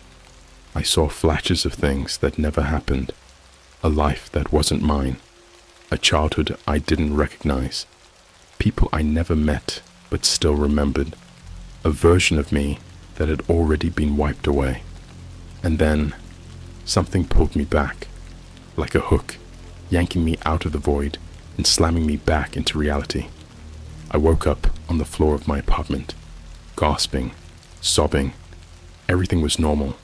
The laptop, the kitchen table, the DNA kit, all gone, like none of it had ever happened. My phone buzzed. One last message from Dr. Holland. You are stable. For now. Do not try to learn more. Do not try to find me. Live your life. And if you ever see yourself again, run. I don't know how long I lay there. I don't know what I am anymore. But I do know one thing. When I checked my reflection in the bathroom mirror, it blinked before I did. I stopped existing that night. At least the version of me that had been here before. He's gone. And whatever crawled back into my body, into this world, it's not the same thing that was here before. I can feel it. I look the same. I sound the same. If you ran into me on the street, you'd think I was just another normal person. But I know that something is off. Something followed me back, and it never left. I tried to forget. I really did. I went back to my boring job, pretended like I hadn't seen my own face split open, like I hadn't heard those voices whispering things that weren't words, but still made sense. For a while, I thought I was fine. I thought maybe Dr. Holland was right. Maybe the hole had been sealed, the glitch fixed. Then the missing time started. I'd wake up in places I didn't remember going to. A bus station in another state, my hands covered in dirt. A gas station bathroom, the mirror fogged up like someone had been breathing on it for hours. Once, I woke up sitting on a park bench at 4 a.m., my phone filled with photos of myself, standing outside my apartment, taken from the street. And then I saw the videos. They were saved on my phone. No timestamps, no sender, just there. The first was of me sleeping. The angle was from inside my bedroom, right next to my bed, close enough that I could hear my own breathing. Except, I don't sleep like that. My arms were crossed over my chest, my mouth slightly open, like a corpse in a casket. The second video? It was of me, staring at myself. The screen was black at first. Then, I saw my face, barely visible in the dim glow of a streetlight. The camera was shaky, like someone was filming from a distance. But then, my eyes moved. Not like a normal blink, not like a glance, like something inside my skull was adjusting, trying to see better. And then, I grinned. Not a smile, not a smirk. A grin that split my face, wide open, like my skin was too tight, my teeth stretching too far. Then, the video ended. I deleted it, threw my phone against the wall so hard the screen cracked. But it didn't matter, because the next day, the video was back, and this time, the version of me in the video waved. It's inside me, or it became me. Or maybe I was never really me to begin with. The final message I got from Dr. Holland wasn't a warning. It wasn't an explanation. It was a command. Destroy yourself before it fully settles in, before you become something worse. I didn't listen. I should have. Because now, I am not alone inside my own body. At first, it was just small things. My hands would twitch, move on their own for a second before stopping.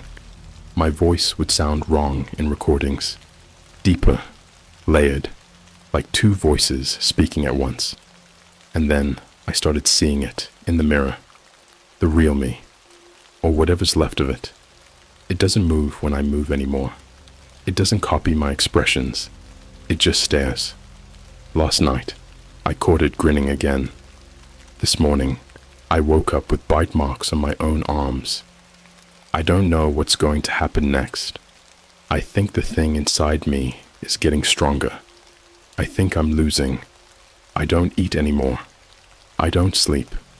And sometimes when I walk past a mirror, I see my reflection just standing there, watching, waiting. And when I turn away, it doesn't. I didn't reply. I just turned on the engine and drove. Where? I don't know. But I had a sickening feeling in my gut that no matter where I went, It was already there.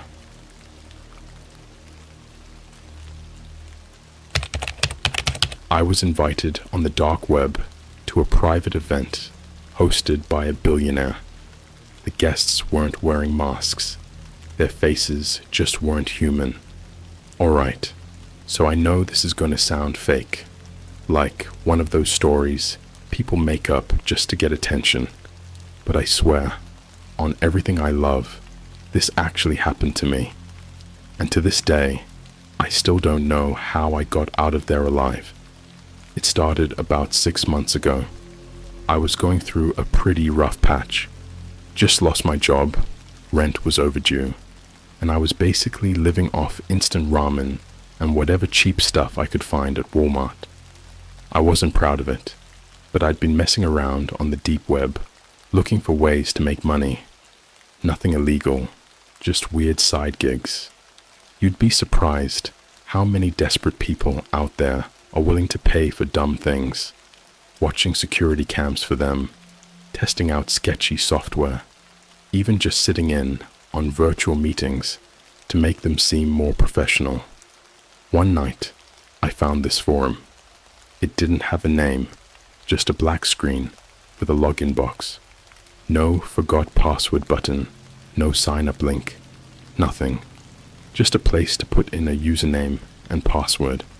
Now, I'd heard about sites like this before. Private deep web forums where people post high-paying gigs, usually for rich clients who don't want their business out in the open.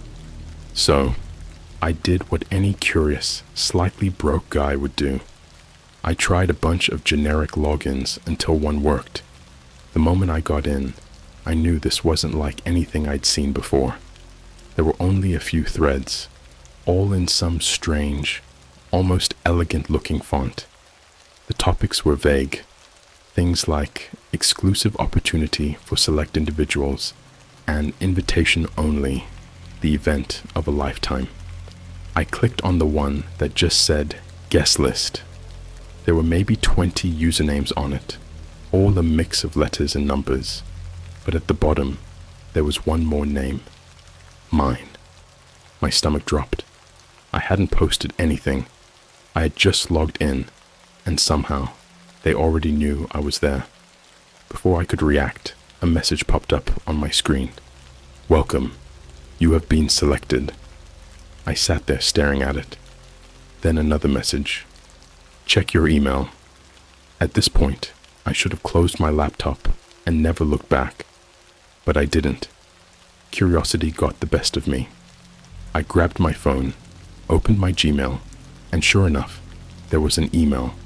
No subject line, just an attachment, a PDF file named Invitation.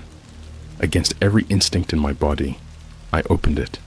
It was a formal invitation, like something straight out of a movie. Elegant black and gold lettering, my full name written at the top.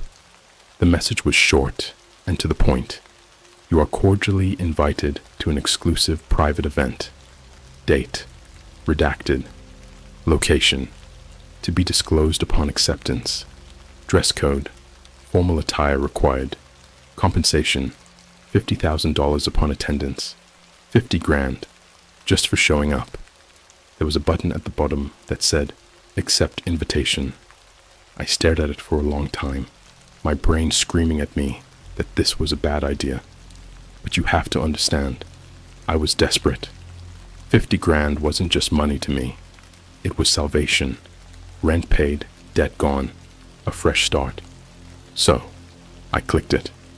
The moment I did, my laptop screen went black. Not shut down, just black. Then, after about 30 seconds, it restarted on its own. Everything looked normal, except for one thing. My webcam light was on. Before I could process that, another email came in. Thank you for accepting. Further details will follow. Do not share this invitation. Do not attempt to locate us. We will find you. My blood ran cold. I slammed my laptop shut, unplugged it, and sat there in silence. I should have backed out then. I should have just pretended it never happened.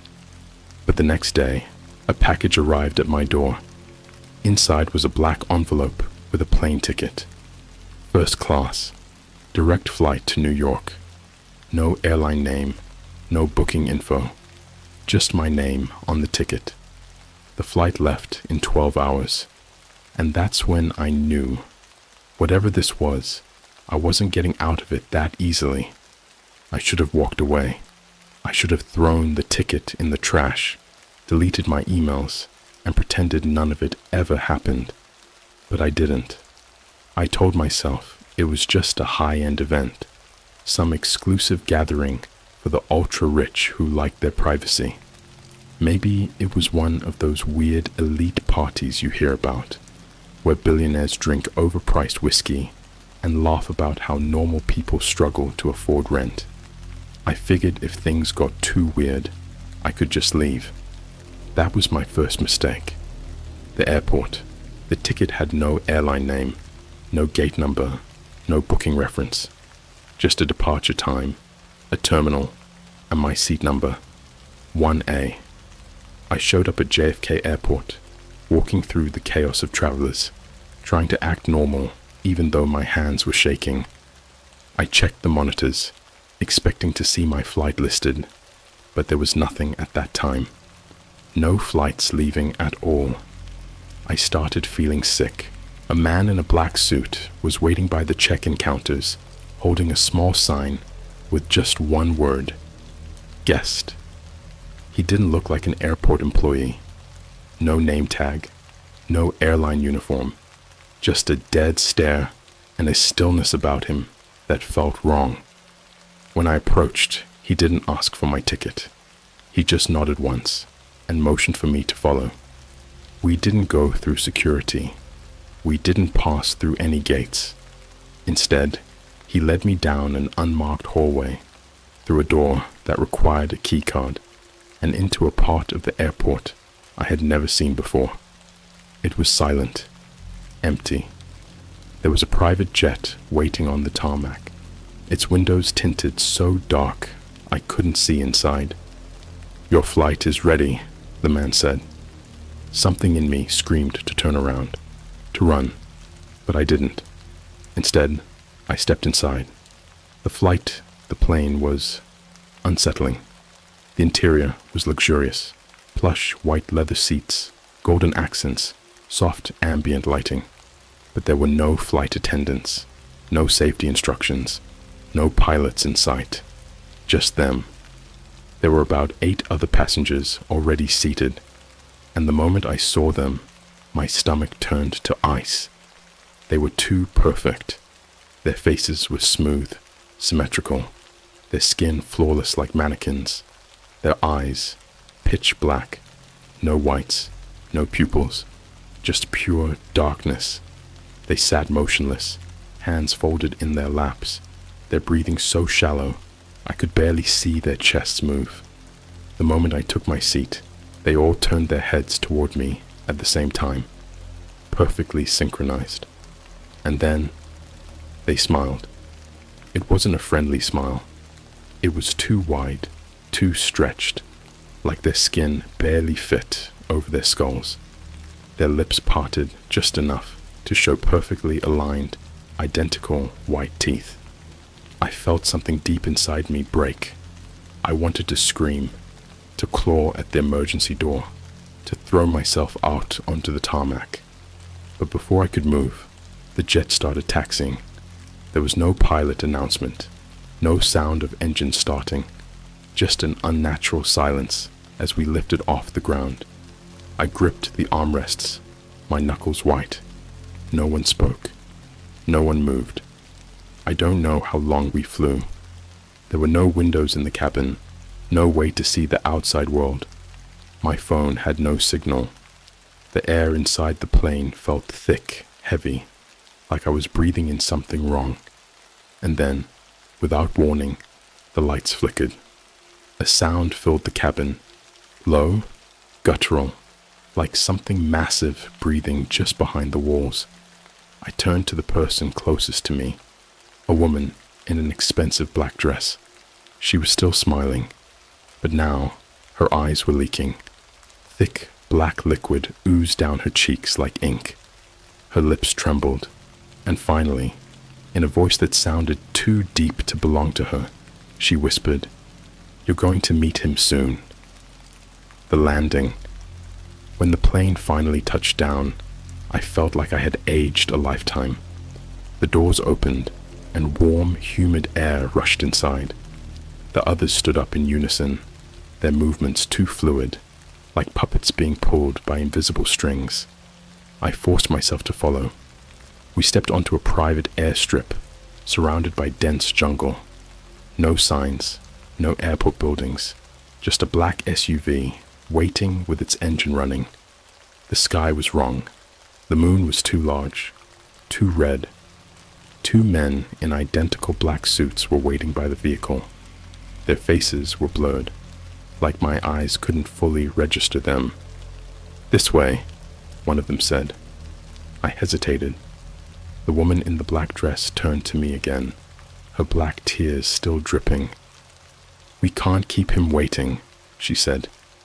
Something inside me shattered. I wasn't going to a party. I wasn't going to meet some eccentric billionaire. I was being delivered, and whatever was waiting for me at the end of that road, it wasn't human. I barely slept that night. Every time I closed my eyes, I felt like I was being watched. Maybe it was paranoia. Maybe it was the fact that my laptop camera had turned on by itself the night before. But something about this whole thing felt off. By the time I got to the airport, my nerves were shot. I expected some kind of issue. Maybe the ticket wouldn't scan. Maybe it was fake. But nope. The moment the agent saw it, she barely glanced at me before motioning me through. No ID check, no questions. Just a small, polite nod, like she'd been expecting me. That was the first red flag. The second came when I got to the gate. There were people waiting, but something about them felt wrong. They all looked rich. Designer suits, expensive luggage, the kind of people who probably had assistants for their assistants. But they weren't talking to each other. No phones, no conversations, no impatient sighs. Just sitting there, perfectly still, hands folded neatly in their laps, staring straight ahead. It was unnatural. Then I made the mistake of sitting next to one of them. It was an older man, maybe mid-50s, bald, with a thin, almost waxy face. I figured if I just played it cool, I could pretend I belonged. "Hey man," I said casually. Nothing. I tried again, a little louder. "So, what's this event about?" Very, very slowly, he turned to look at me, and I swear to God, his eyes were too small, like, just slightly. The proportions were off in a way that made my stomach churn. His pupils were huge, swallowing almost all of the color, and when he smiled, his teeth were perfect. Too perfect. Like something out of a dentist's commercial. All identical, all the exact same shade of white. Then he spoke. "You are new." His voice didn't match his face. It was too deep, like there was something else speaking through him, something layered beneath the sound. It made my skin crawl. I nodded. "Yeah, first time." He tilted his head, just slightly. "Do not be afraid." I forced a laugh. "Not afraid." His grin widened. "You will be." I don't know why, but that did it. I muttered something about using the bathroom and got the hell out of there. I locked myself in a stall and tried to breathe. I told myself I was just freaking out for no reason, that maybe the guy was just socially awkward, or European, or whatever excuse I could come up with. But deep down, I knew. I shouldn't be here. I pulled out my phone and tried to text my friend, just to tell someone where I was. But the moment I unlocked my screen, a notification popped up. No communications allowed. What the hell? Then before I could react, the phone shut off. Just completely dead. The final boarding call echoed over the speakers. I had seconds to decide. Run now, or get on that plane. I wish I had run, but I didn't. The plane was wrong. I don't know how else to describe it. First class, obviously, but empty. No flight attendants, no safety announcements, just the same silent, perfectly dressed passengers sitting in their seats, staring straight ahead. The second I sat down, I felt it. The air was thick, not like humidity, more like walking into a room right after someone's had a heated argument, that invisible weight pressing down on you. Then the lights dimmed. No takeoff, no taxiing, just darkness. A voice crackled over the intercom. Welcome. I froze. It wasn't the pilot. Hell, it wasn't even human. It was layered, like multiple voices speaking in unison. Some male, some female, some wrong. You have been chosen. Sit back, relax. We will arrive shortly. And then, silence. Outside the window, there was nothing. Just blackness. No city lights, no clouds, no stars. Like we weren't flying at all, just floating in an endless void. I don't know how long we were in the air. My watch had stopped working, and my phone was still dead. It could have been an hour. It could have been a day. At some point, I must have dozed off, because the next thing I remember was waking up to a hand on my shoulder. Time to go. I looked up, and my heart stopped. It was the man from the airport, but his face was different. The proportions were even more off now, like someone had taken a human head and stretched it just a little too far. His pupils had expanded, nearly swallowing the whites of his eyes. His grin was wider, his teeth sharper. I forced myself to nod and unbuckled my seatbelt. When I stepped off the plane, my blood turned to ice. We weren't at an airport. We were standing in the middle of a forest. Tall, blackened trees stretched endlessly in every direction. There was no runway, no lights, no sound except for the distant hum of something moving just beyond the trees. A single, narrow path led forward. The other passengers were already walking down it, perfectly in sync, their movements eerily smooth, like puppets being guided by invisible strings. The man placed a cold hand on my back. Follow. I did. What else could I do? The air was wrong. I don't mean it smelled bad or felt cold. I mean, it was wrong. Like every breath I took was too thick, coating the inside of my lungs with something invisible, but heavy. It had a taste, too. Something metallic, like pennies, but also something else. Something rotten. The others walked in perfect synchronization, their footsteps landing at the exact same time, their heads tilted at the same unnatural angle. I tried to blend in, matching my steps with theirs, but I was out of sync. I felt it immediately, and so did they. I could feel their heads turning toward me in slow, mechanical unison.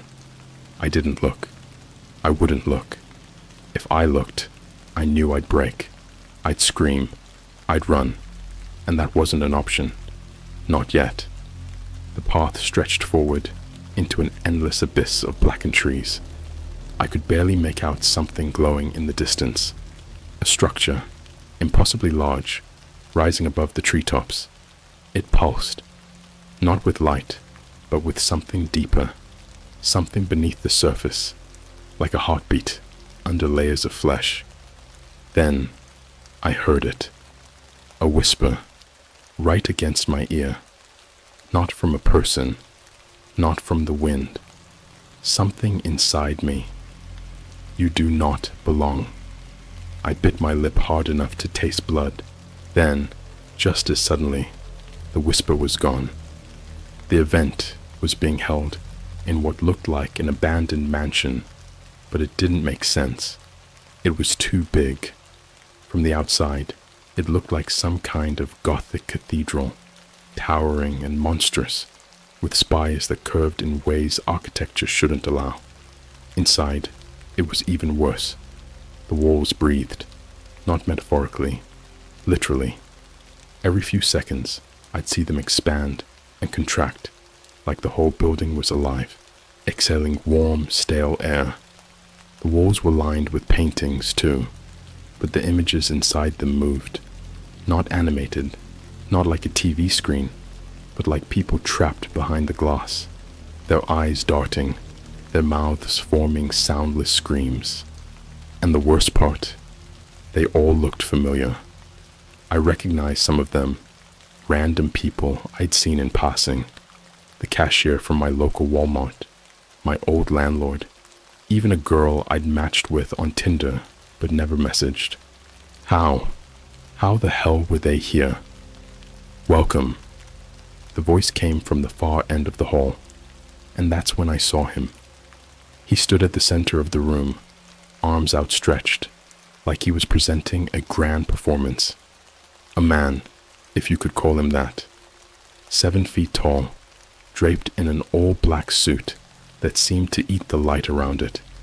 His face was pale, almost reflective, and his smile was too wide, stretching unnaturally across his face. But it was his eyes that made my stomach twist. They weren't eyes at all. They were holes, just empty sockets, stretching too deep, like tunnels leading somewhere far, far worse.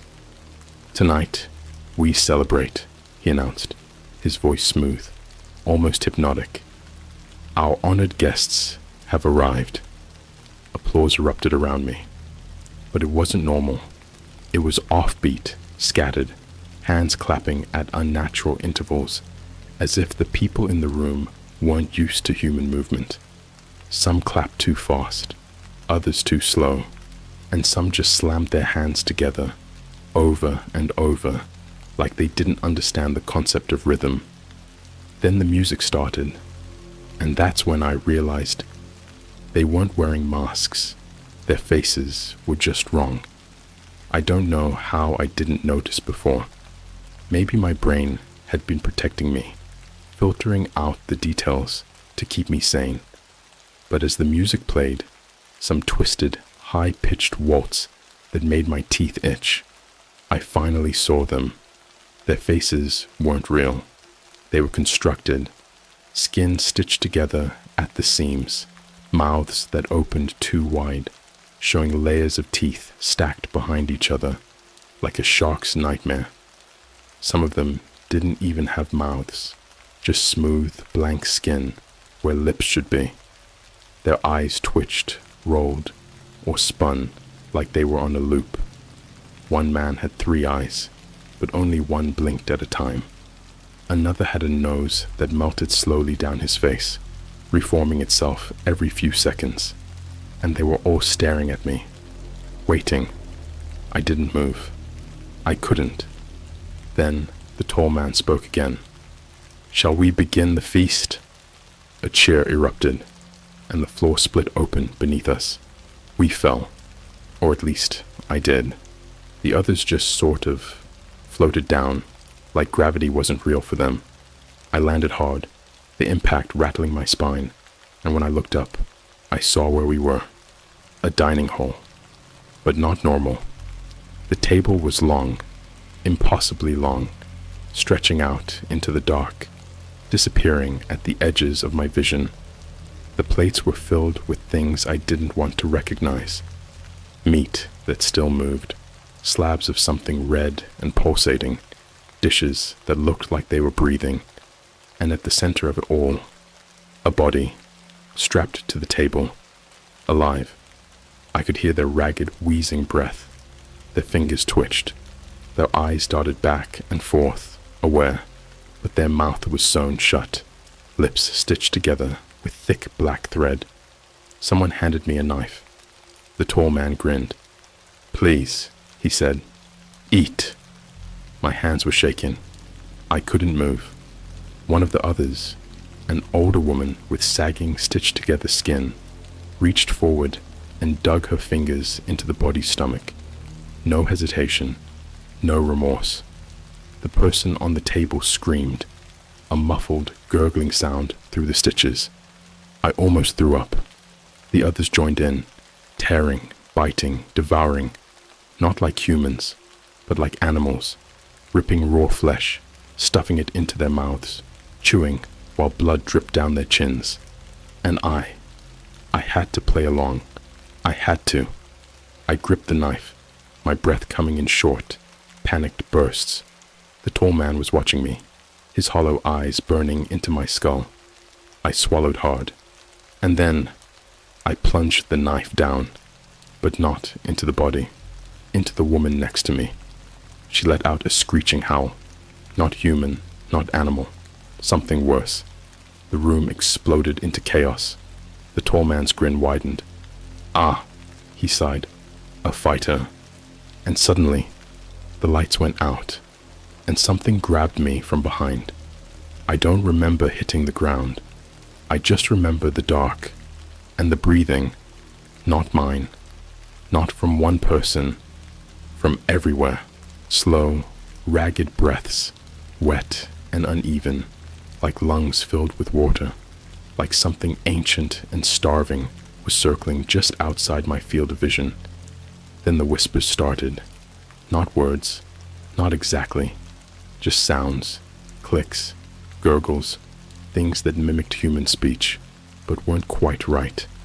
My skin felt like it was crawling from the inside out, like something was pushing against it, desperate to get out. And then, a hand wrapped around my ankle. I kicked, hard. My foot connected with something soft and wet, and the sound it made, Jesus Christ. It wasn't a grunt. It wasn't a yelp. It was a chorus of voices, screaming and laughing all at once, like 100 people were sharing one throat. I scrambled backward, my palms slick with something thick and warm. The whispers grew louder. I was surrounded. Then, a flash of light. Not normal light, not fire, not electricity. Something else. A color I couldn't even describe. Something that existed outside the spectrum of human sight. It pulsed through the darkness, and for a split second, I saw them. The guests, or what was left of them.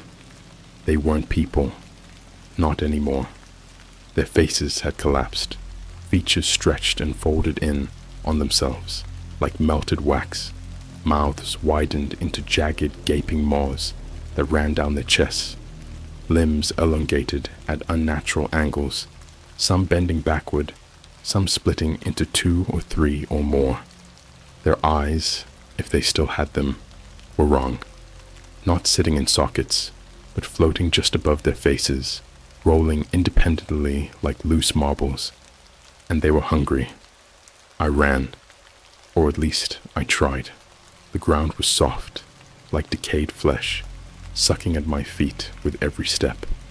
The walls pulsed around me, alive, veins throbbing just beneath the surface, thick and wet, pushing outwards like they were going to burst. The whispers followed. No matter how fast I moved, they were right behind me. Then, ahead, a door. I didn't think. I didn't hesitate. I threw myself through it. And suddenly, silence. I was standing in a long, narrow hallway, different from the rest of the mansion. Clean. White walls, white floor, stretching on forever with no visible end.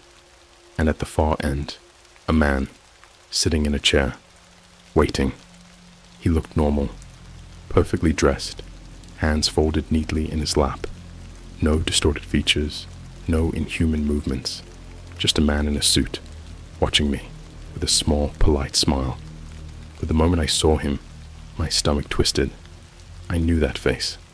I'd seen it before, in the mirror. It was me. I didn't move.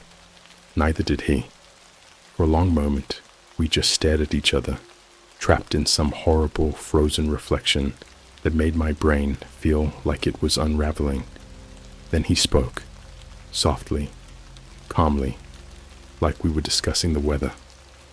"You were never supposed to be here." I swallowed.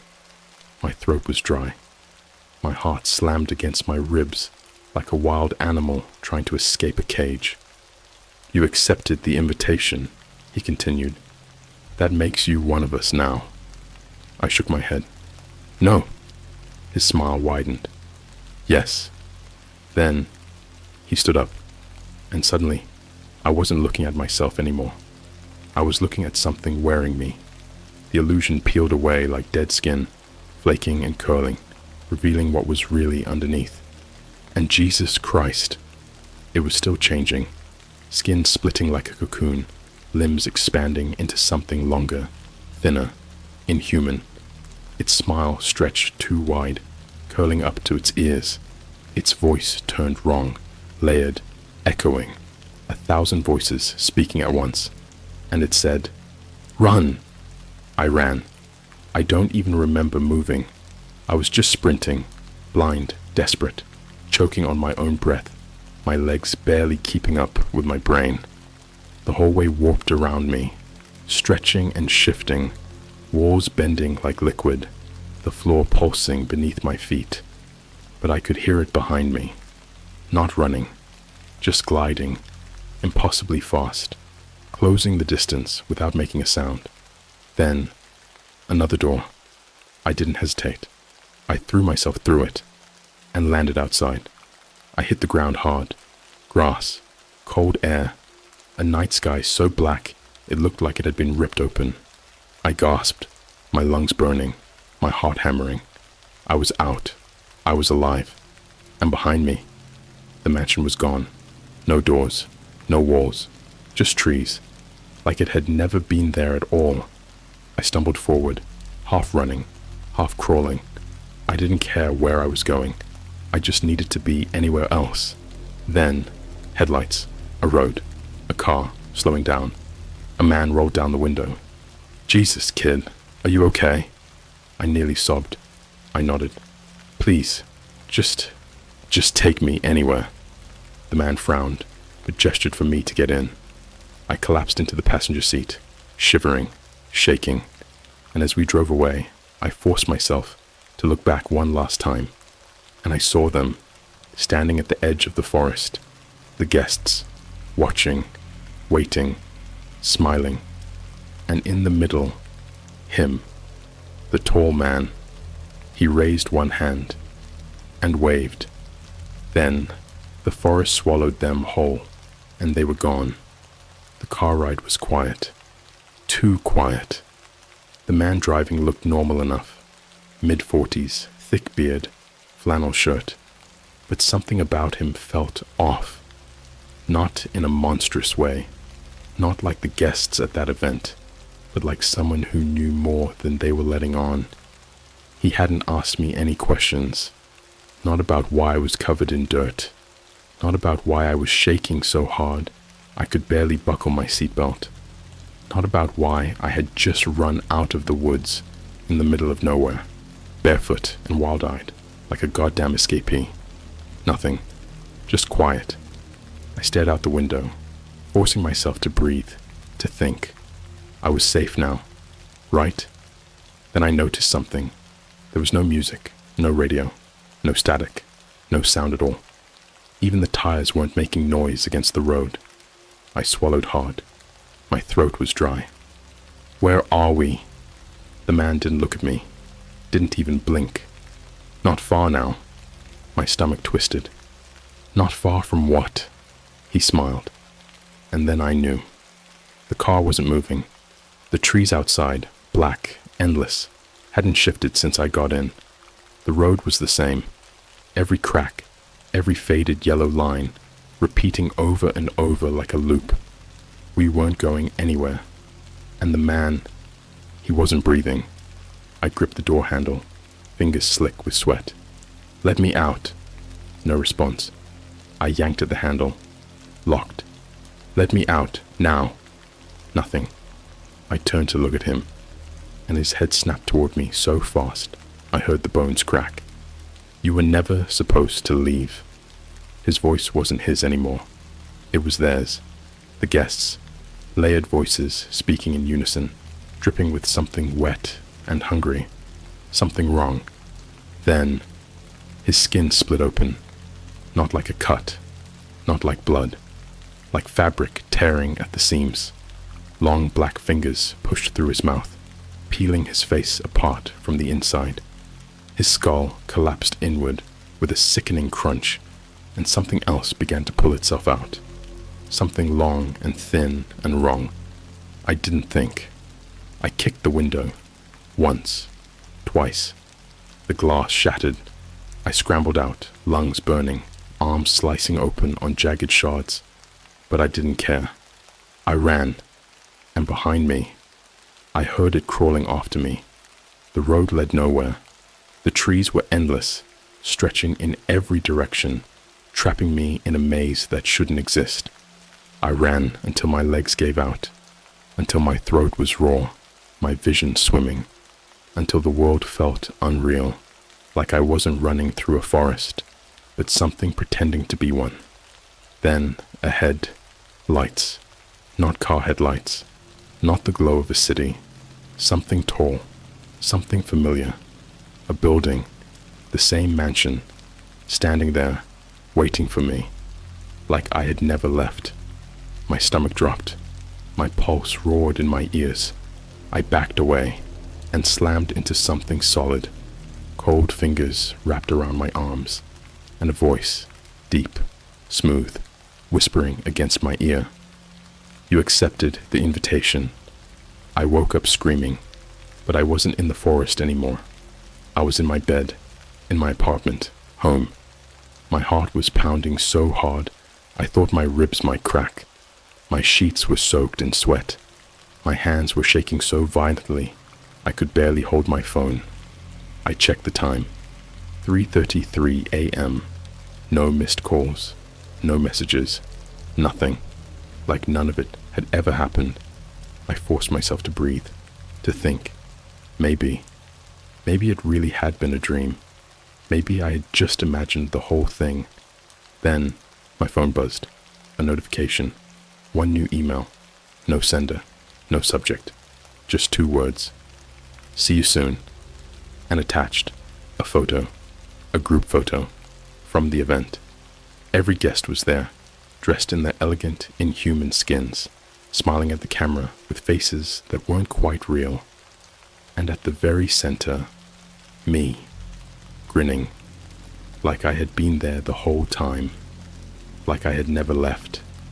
And behind me, the tall man, his hollow eyes staring straight through the screen, watching, waiting, welcoming me back